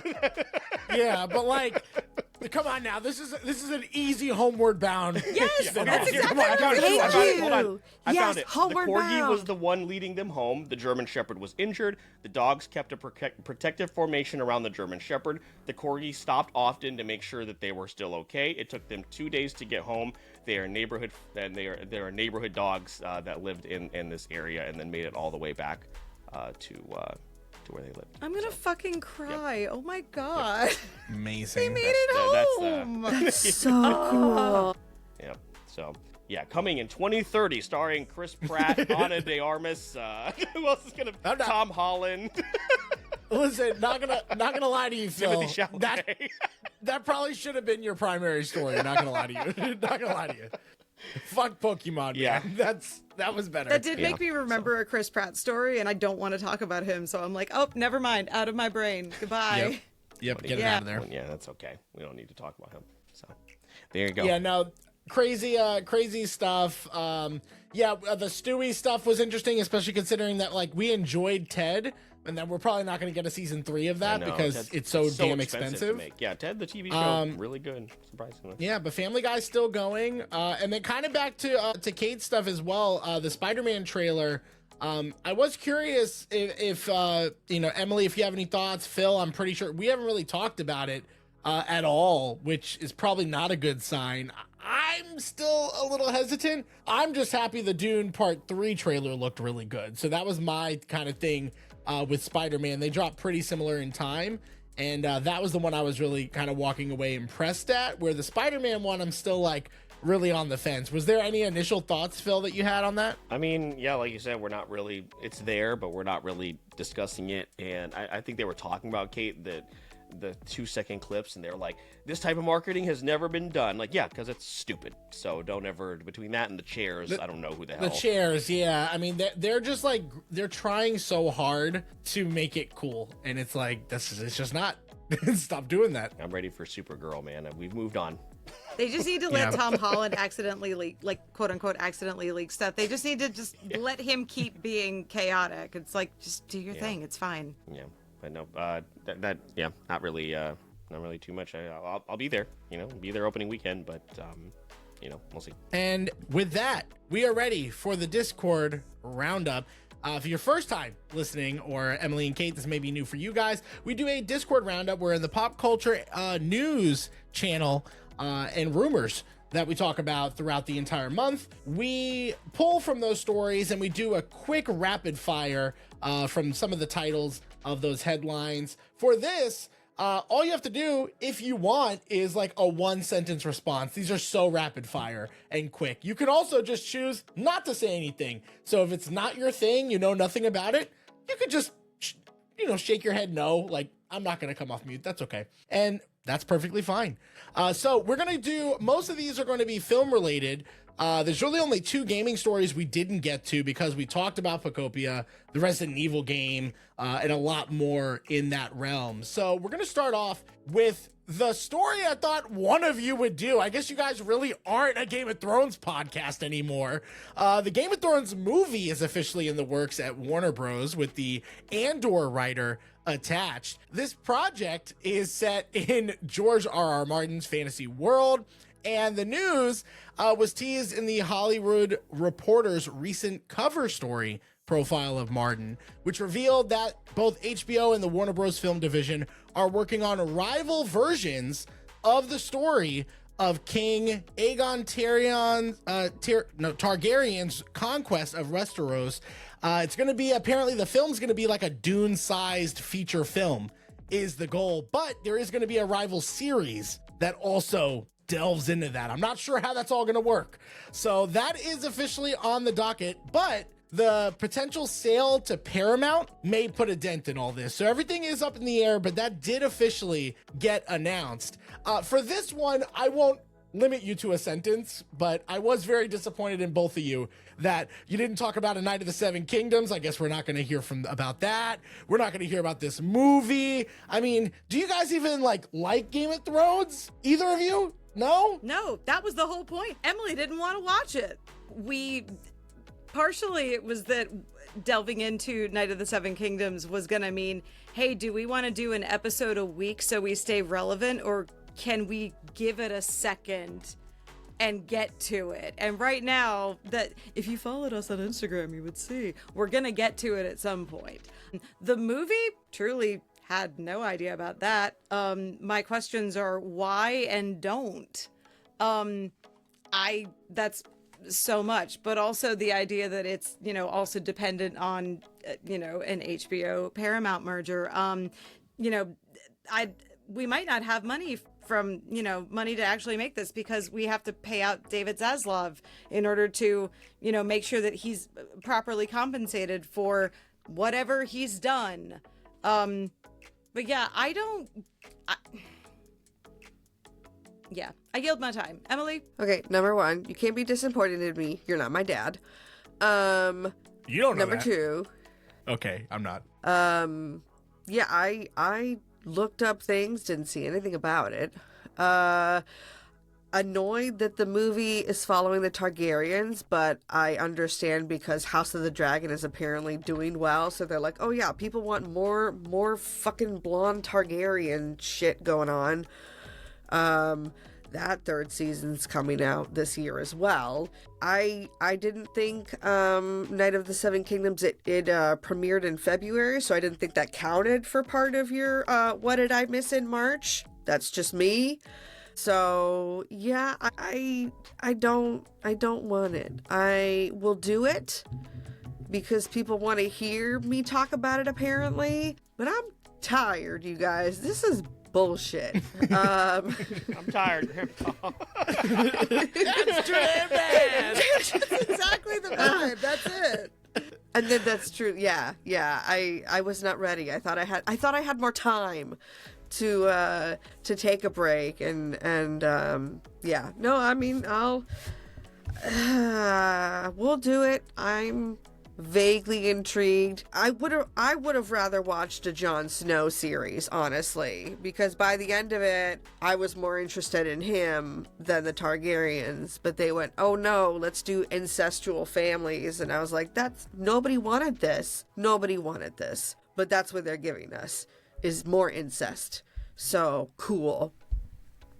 Amazing. It does feel nice to know that you want to hear us talk about that, though. So thank you for expressing interest. We will add that to the pros and cons. We're big fans. We're big fans. I can tell you this: me and Phil have the utmost confidence that we will receive another episode of Game of Groans before we ever see another episode of Super Bracket Bros. So that's a definite guarantee. I feel very confident making that claim. RIP unofficially. But listen, that being said, now we're really in the rapid fire for Did Make the Cut. So I'm just going to throw out some headlines. And again, if you vibe with them, say something. If you don't, I'll go down the line. So we talked about DreamWorks earlier. The Wild Robot Escapes, a follow-up to 2024's The Wild Robot, is in development at DreamWorks. Phil, I know you have something to say because this was one of our favorite movies from that year, and I know we both can't wait for the sequel. So thoughts? Yep, can't wait. I think there's 3 books, so there's a lot of meat left on the bone, so very excited. Okay, Kate, Emily. All right, neither of you guys watch The Wild Robot? Really? You got to get on that. Do that before the Game of Thrones thing. Yeah, do that. The next headline here, we have Hoppers, which came into theaters this year, and Project Hail Mary, both original properties, and Hoppers earning over $13 million on its domestic opening day, the biggest opening day for any original animated film in the past couple years. Ryan Gosling's Project Hail Mary scored the biggest debut of the year so far with over $80 million and counting. So Phil, throwing that back to you, because I know you've seen both of these, and these two might end up in either of our top 10 lists by the end of the year. So thoughts on the surprising numbers, or maybe not so surprising, since we've seen both and we loved them. Hoppers is outstanding. Go see it in theaters, support original IP. I have seen Project Hail Mary twice now, and it just came out last week. So it is incredible. Yeah, some lore here. Phil, we saw an early access screening before it released. Then this past weekend, after a 4-day convention circuit, went to the IMAX in Disney Springs and watched it a second time. So yeah, and then had to drive home. I drove home from Orlando like 2.5 hours. There was a point early on in the movie I was like, oh no, I'm not going to make it. But no, it didn't. I didn't phase you. Yeah, no, it was fine. And just remember, guys, if you want premium IMAX viewing, you have to sit in the worst seats created by man. So that's just like an IMAX. Seats. Yeah, it's just it's a determination that we don't like. Kate, any thoughts on Hoppers or Project Hail Mary? I'd heard of Project Hail Mary. I don't know anything really about it, so I got to look into that. Hoppers looks adorable. I have been vaguely quoting the lizard button thing. Like, I heard about that last summer. Did not realize what it was from. Like, my friends were quoting it, and then I saw a trailer, and I was like, it's the lizard thing. And I was like, what is this from? I've heard this before. And then turns out it was just an ad for that got released ahead, like far enough ahead that I forgot. So apparently viral marketing works. So advertising, crushing it. They're doing great on that one. So I'm excited to see that. Yeah, I love that slogan. Emily, thoughts on either of these? My husband loves the author Andy Weir, so he's really excited about Project Hail Mary. He's also read that and The Martian. So maybe that's something we'll end up renting. It sounds very, very good. Hoppers, we really wanted to see. I'm worried because my daughter is only 4 right now. I heard that there are some things that get kind of scary with it, and some of the twists at the end. I have read like the IMDb like parental spoiler guidelines, and I was like, I don't know if we're there yet. She was really into it. And like every trailer, she's like, I want to go see it. But I am worried it might be a little traumatizing. It's unfortunate though, because this would have been the first original IP she would have seen in theaters. So I was very torn. But I just didn't want to put her in that spot. So I maybe when it's I can watch it ahead of time or something. I do want to see it. Yeah, well, two-parter here for you. Hoppers, decide as a parent, but it definitely gets unhinged in that second half. So I would say if you have caution signs based off of what you're reading, you're probably right. Okay. On the flip side, now you could just show her the wild robot. So congratulations, it's a win-win. It really is. But yeah, that is it for those two. In Disney-related news, we have talked about the live-action Rapunzel, the Tangled movie that is coming out with the 2 leads being cast. They did the right fucking thing, and they gave Kathryn Hahn the role of Mother Gothel, which was unsurprising, but you never know in this day and age with casting. I mean, we got the fucking Rock as Moana. Phil, any thoughts about this casting for Mother Gothel? Yeah, great, but I still don't think the movie's going to be any good, so we'll see. That's really unfortunate. That's unfortunate. I'm finding promise in this. Kate, any thoughts? I was looking up the rest of the cast and I had to find my mute button. I love Kathryn Hahn. I think she's gonna do great. I think I've seen maybe 2 of the live action. No, maybe 3, 4. Not many. I have seen maybe 4 of the live action Disney adaptations. As a concept, they exhaust me, and I don't want to give them money. But I don't know. For Kathryn Hahn, maybe I would. We'll see. We'll see how I'm feeling. Yeah, I don't know a lot about Tegan Croft, who was cast as Rapunzel, but Milo Manheim is gonna probably fucking kill it as Flynn Rider. He's known from like the zombie films for Disney, those like high school zombie films. Also, a little known film called Journey to Bethlehem. I just want to throw that out there just in case nobody has seen that. Really great movie. Yeah, I don't know. I didn't expect to be promoting it, but here we are. Emily, any thoughts on this casting for the live Tangled remake? Do you also share the sentiment that Kate does about these live actions? Oh, well, I think it's also different having a kid now who wants to see them. I've usually given them a shot. For the most part, the only one I think was horrific was The Lion King. Calling it live action is a travesty because that's not real. But I'll give them a chance. Sometimes I like how they make it more complex than the animated version, but again, I don't know if it's necessarily for the same ages. As far as casting, I don't know anything about the young lady who is cast as Rapunzel. I think Catherine Hahn's a great idea, also because she can sing. Because we don't see that a lot of the times in these castings, is people who can actually sing. Milo Manheim, I do know him from all of the Zombies movies. I didn't realize how much he had grown up, and he's so angular now. His face looks very different to me, and every time I see a picture of him, it's with this scraggly, like, mustache or something. I'm like, I don't know what you're doing here. You can be very charming, so I'm sure he'll probably be good as Flynn Rider, but I'm like, you're a young kid to me. I can't say, like, ooh, you're hot, because that's gross, because I'm a mom. So I don't know. I think he will do well.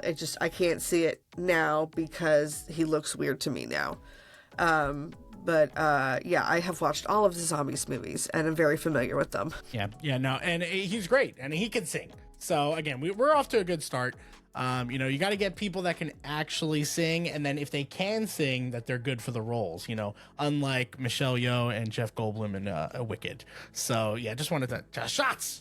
Just wanted to throw some shots there since we were talking about Wicked for good, and also Phil hates the first Wicked, which is arguably a really bad take, But we're not here to rehash old things. We're gonna wrap up. Honestly, I don't know. I'm gonna kind of rapid fire these. I don't think we need any commentary because I don't know if anybody here really is like too attached to any of these topics, but by all means, feel free to unmute and interject if you'd like.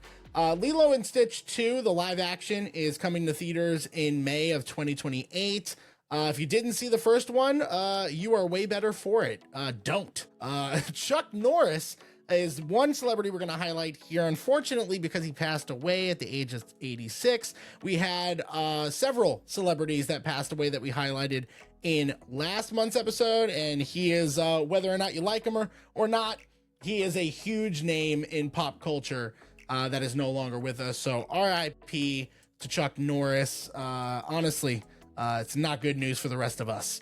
Highguard in the gaming space shut down its servers on March 12th. I bring this up because we've brought up Highguard, I think, on every episode so far this year, and it came out in January, no longer a thing in March.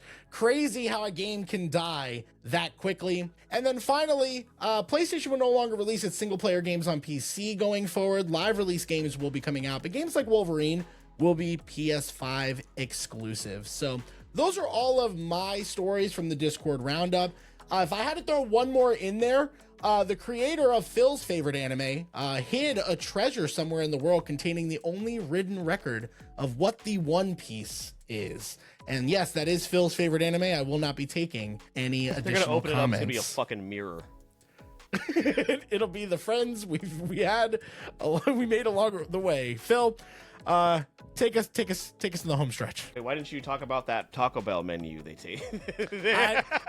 I will tell you now, I looked at that Taco Bell menu and I chose specifically not to talk about that. I was like, I'm going to specifically omit you don't want a the creme 2026 brulee lineup. Crunchwrap slider. That is on you. I don't know what to. Phil, name 3 or 4 items since you're looking Okay. at it. Name 3 or 4 items, just rapid fire real quick, Okay, please. I don't have it up or anything. Creme brulee, crunch wrap slider, strawberry and cream Mexican pizza bites, and flamin' hot mini taco salad. Those are the $3. Okay, and Emily's face is specifically why I didn't bring it up, because that's the face that I'm gonna make when I eat them. My stomach is gonna be fucking turning. So, boy. Phil, assuming that you have cahoots, you said you triple checked, so I'm sure this won't be a disaster. But yeah, this is you take the lead, buddy. It's never been that ever. What are you talking about? So, all right, participants, you will need your phones as we transition over to our Kahoot. There is a QR code here, which I think I can expand. Yep, I learned that last month. So here we go. There's the QR code. And you can also go to the Kahoot website, kahoot.it. If you really want to be overzealous about it, I guess you can have the app, but I wouldn't suggest that. So for those of you that are listening to the podcast, this is a good point, or a good portion to switch over to the video version over on YouTube if you would like. And we're just waiting on one more. We got Kate, we got Emily. You guys can go ahead and customize your characters. Waiting on Eric. Eric is going with Eric Targaryen here this month for his name. To the disgust of our participants. Well, I don't even know what that means, so I'm just going to lock everybody in. Eric, wait, you can't change you're supposed to always be the Einstein. Oh, the Einstein. Sorry. I forgot. Oh my God, where'd he go? Oh my God, where'd he go? What if it's gone and now? Oh my God, Phil.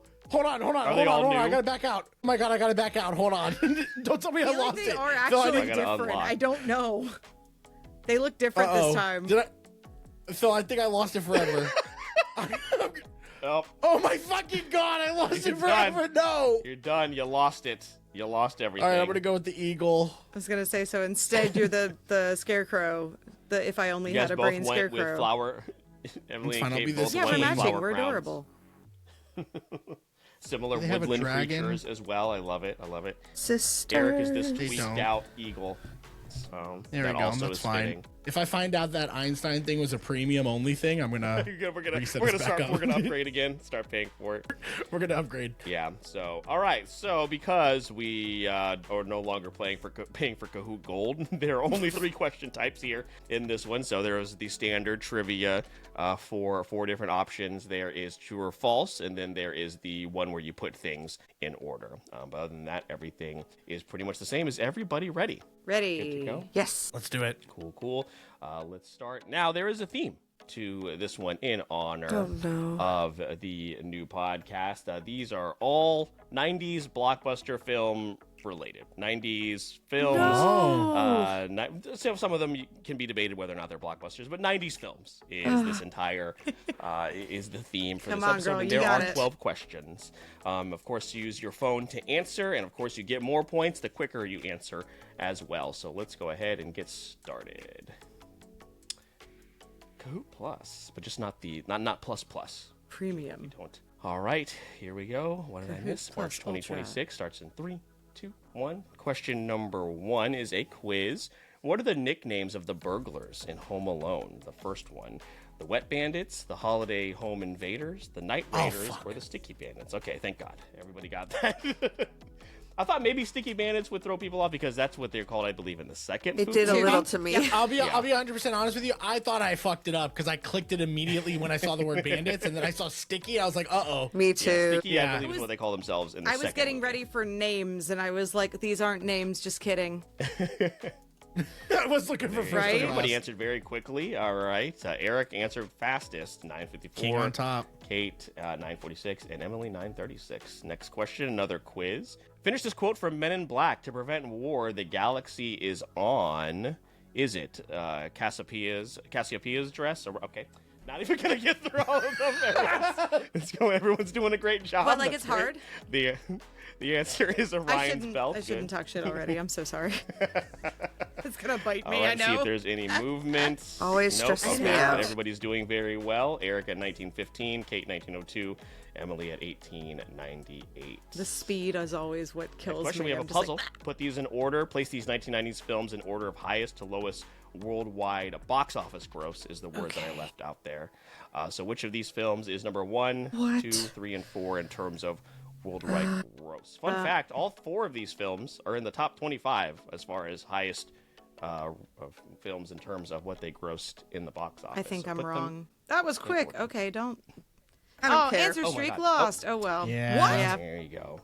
Fuck, man, I was Okay. Sixth Sense and Twister. I had them swapped. Yeah, Forrest Gump did was like too. number 6. Yeah. Yeah, I did Man. too. I did Yeah. too. Forrest Gump and Sixth Sense both top 10, and then Twister and Pretty Woman I think both top 15 in terms of how much money they made. So four excellent films. So no movement there. Nobody got Yeah. that one right. The puzzles are a little bit harder. I love that we all guessed the worries exact same middle two swap though. True Yeah. or false? There were 5 Land Before Time movies released in the 1990s. 5. True or false? I didn't read the question right.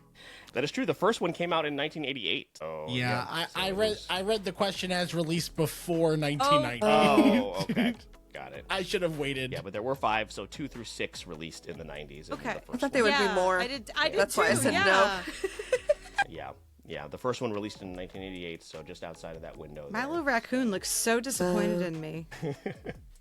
All right, no movement. He's there. frowning. It's like, God, girl, get it together. Everybody got off to such a hot start. Okay, it's okay. It's okay. But we're Next one is another consistent, and I love quiz. that. What movie is this? It will slowly reveal itself on screen. What movie is this? Is it Babe, Free Willy, Polly, or Beethoven? Dude, Paulie's crazy. What the fuck am I looking at? Oh. I'm gonna go. Yeah, I'm gonna go with it. Okay.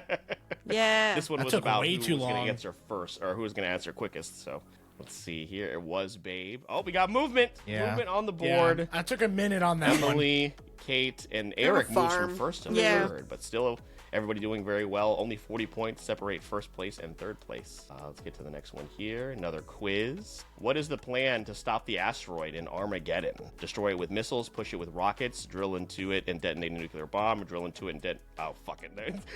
I asked you. Wait. I asked you if you triple No. You checked gotta it. tell us. God, dude. I already What do we hit pick? I don't one. remember. God. I think it's green. Okay, it's green. Damn it! Fuck you.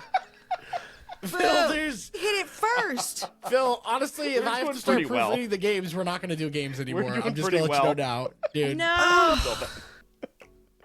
All right, you damn. got it wrong. I did because I hit it before you told him it was green. Okay, so I should have had everybody. Okay, well, that's my bad. Yeah. Coming back. It'll even itself out. Don't worry. I'll It won't. hold on. That was my one chance. And if we rewind to the pre-show, like to the pre-show, I asked like twice. Yeah. I was like, hey, I know you said you triple checked. So I'm gonna ask you He one said time. even before you Are you even sure? before you asked, he was like, and I checked it. We were like, okay. It'll be one of those things where I'll ask and he'll be like, "Yeah, man, I told you already." And then Okay. it's like, okay, well, I don't want to. Emily, I don't want to be messaged you- difficult. I messaged you on Instagram. What would it be, honestly, if there wasn't a? It's part of it now. Oh my god. No, Okay. no, Next dude, question no, is a this is quiz. okay, not. it's organic. Which of these dinosaurs had an enclosure on the island but did not appear in Jurassic Park? Which of these dinosaurs? The Dilophosaurus, the Baryonyx, the Brachiosaurus, or the Gallimimus? Which of these? Part of the cards. I don't yeah. know. Yeah. Damn. There you go. Yeah? It is Baryonyx. Yay. So Baryonyx appeared later on Well. in the World movies, but not in Jurassic I Park. clicked on it because I did not know what that dinosaur was. There I was you like, go. well, I don't think it was there because I didn't see it because I don't know what it is. All right. Eric on a hot streak, unfortunately. But Kate is only 30 or 20 Unfortunately. something points We're behind. up, Eric. Let's see here. Next question I'm is working on true it. or false. In the Titanic, the grand staircase flooding scene was redone over 20 times so they can get multiple angles of the shot. True or false? All right, it is false. One time, one Yep. shot to get that to get that in the film because everything in the area was destroyed. Because how the hell do so you yeah. do that more than once? How do you do it? How do you do it? You don't know. Movie magic. Movie magic. There you go. That makes a lot of sense now that you kind of like spell it out. Yeah, pretty much. All right. used to have Kate nightmares is about that moving scene. the lead. Like, Kate is just now water. also on a hot streak here. Oh my god. Phil, I'll Kate. take the answer to the next one. Nope. Okay. Question 9 is a puzzle. Pretty please. Place these 1990s animated Disney films in release date order. Put them in the order in which they were released. The movies on the screen are a Goofy Movie, Lion King, Tarzan, and Mulan. Put them in order of their release. That's right. Hey. Nope. Darn. Fuck. There you go. Lion Darn King it. 94, Goofy Movie Oh, 95, Lion King was Mulan 98, first. Tarzan 99. I messed up Goofy movie and I Mulan. could not figure out when Goofy movie was. Like, I know. I thought it was older. Yeah. I knew Goofy movie was pre-Tarzan, but I could have sworn it wasn't pre-Mulan. Yeah. 95. Huh. Wow. 1995. All I also right, had Tarzan and question- Mulan flip too.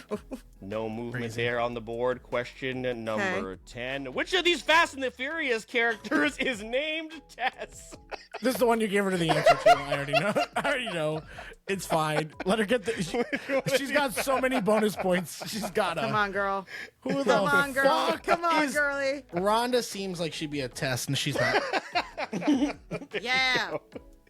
You know, you gave me a letter and not a shape, right? So I was like, which way does this go? I always, I had always to associate it with guess. A, B, C, D. I just, Too, I wasn't yeah. sure. That's, oh gosh.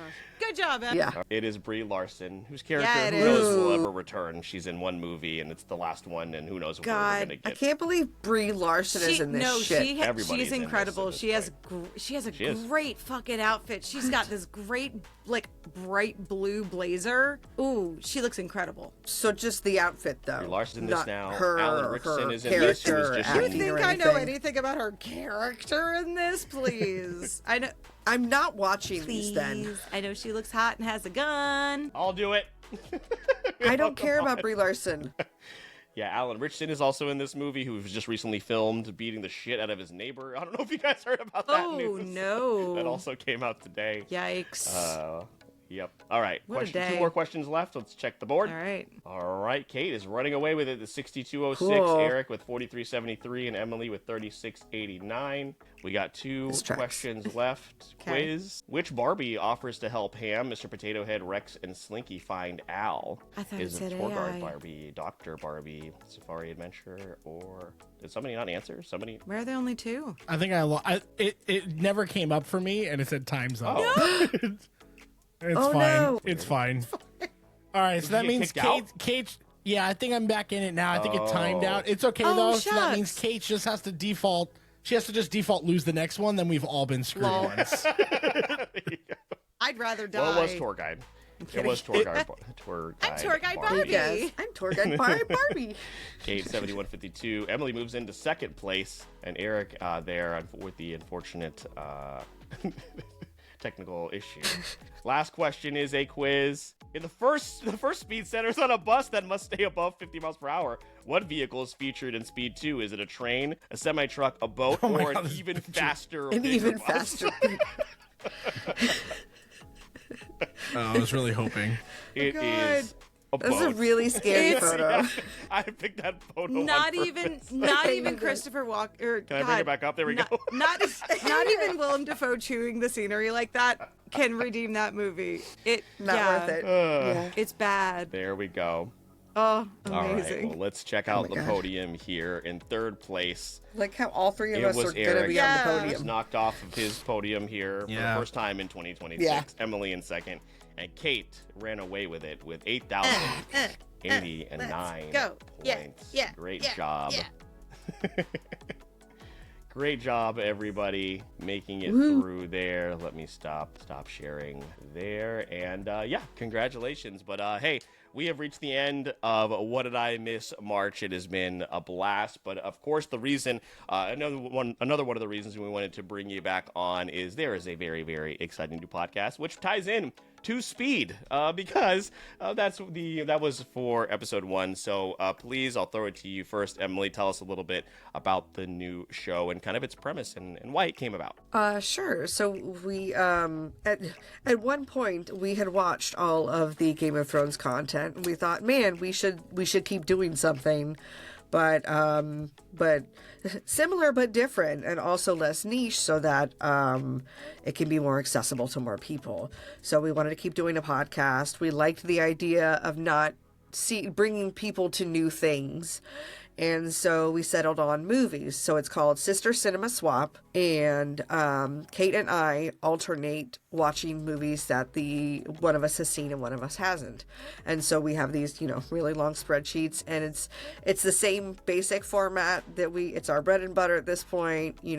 One person watched it for the first time. One person's already seen it. We go through the whole plot with spoilers included. So no holds bar. So you're gonna either the movie or you're gonna learn about it by the end.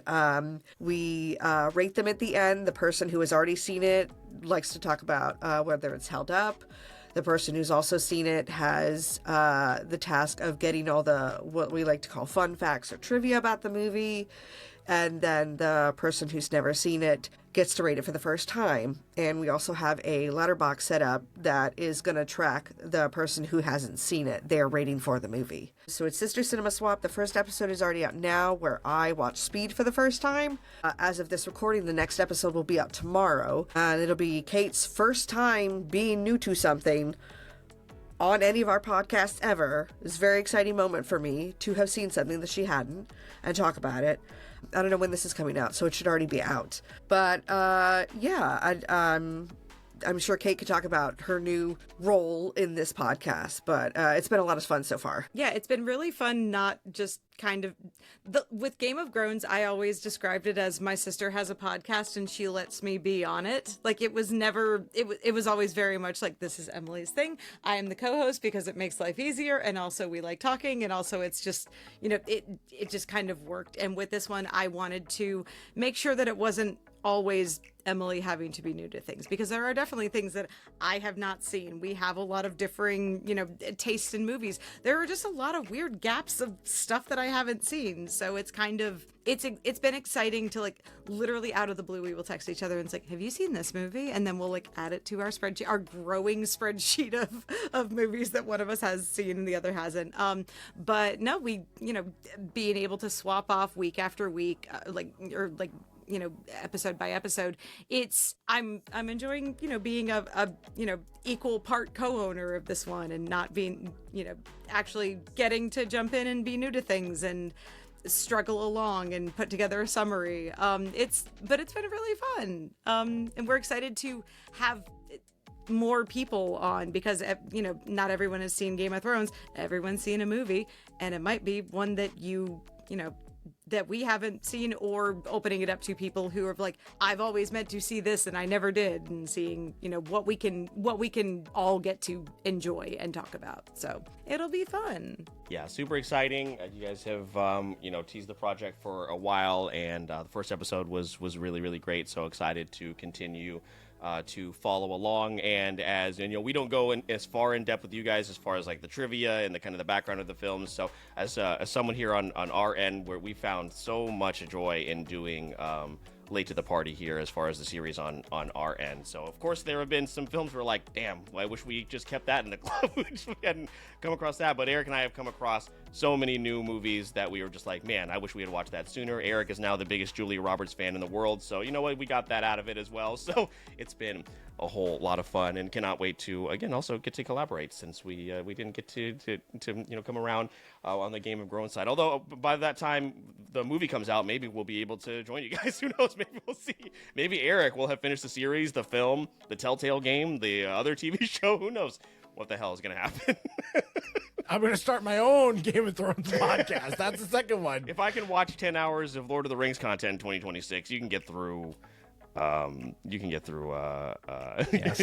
Still crazy lore. So, all right, everybody. Well, this was the March edition of What Did I Miss? We recorded this on March 23rd, so of course, something between now and the next 7 days that's absolutely insane is going to release, and maybe we'll talk about it next month. So if you want to keep up with us, make sure to click the Linktree link in the show notes of this and every single episode. It's also where you can find everything related to Game of Groans and Sister Cinema Swap, so make sure you check that out. Follow us over on social media, Instagram, TikTok, our growing Discord community, and follow us on YouTube. Like, share, and subscribe. Follow us on Twitch, where we are streaming every other week, and head on over to Apple Podcasts, Spotify, wherever, and give all of these podcasts 5 stars, because it's one of the best ways you can support us. Continue to follow me over on my personal channels, where I am continuing my voiceover journey. Had a couple projects released here very recently, so make sure to check those out. And Eric is continuing to stream each and every single week, and will be dressed in blue for all of you very, very soon.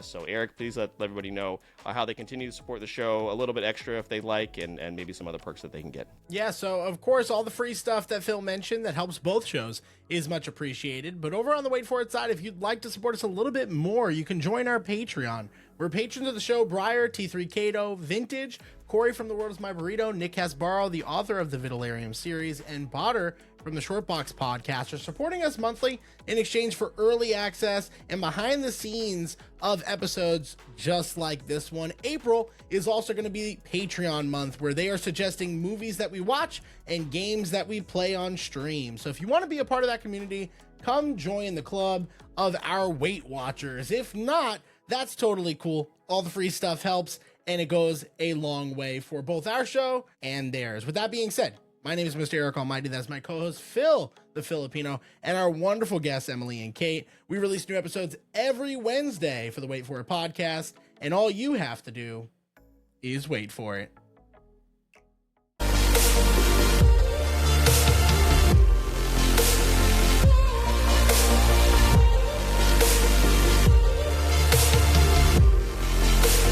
This is the Wait For It podcast.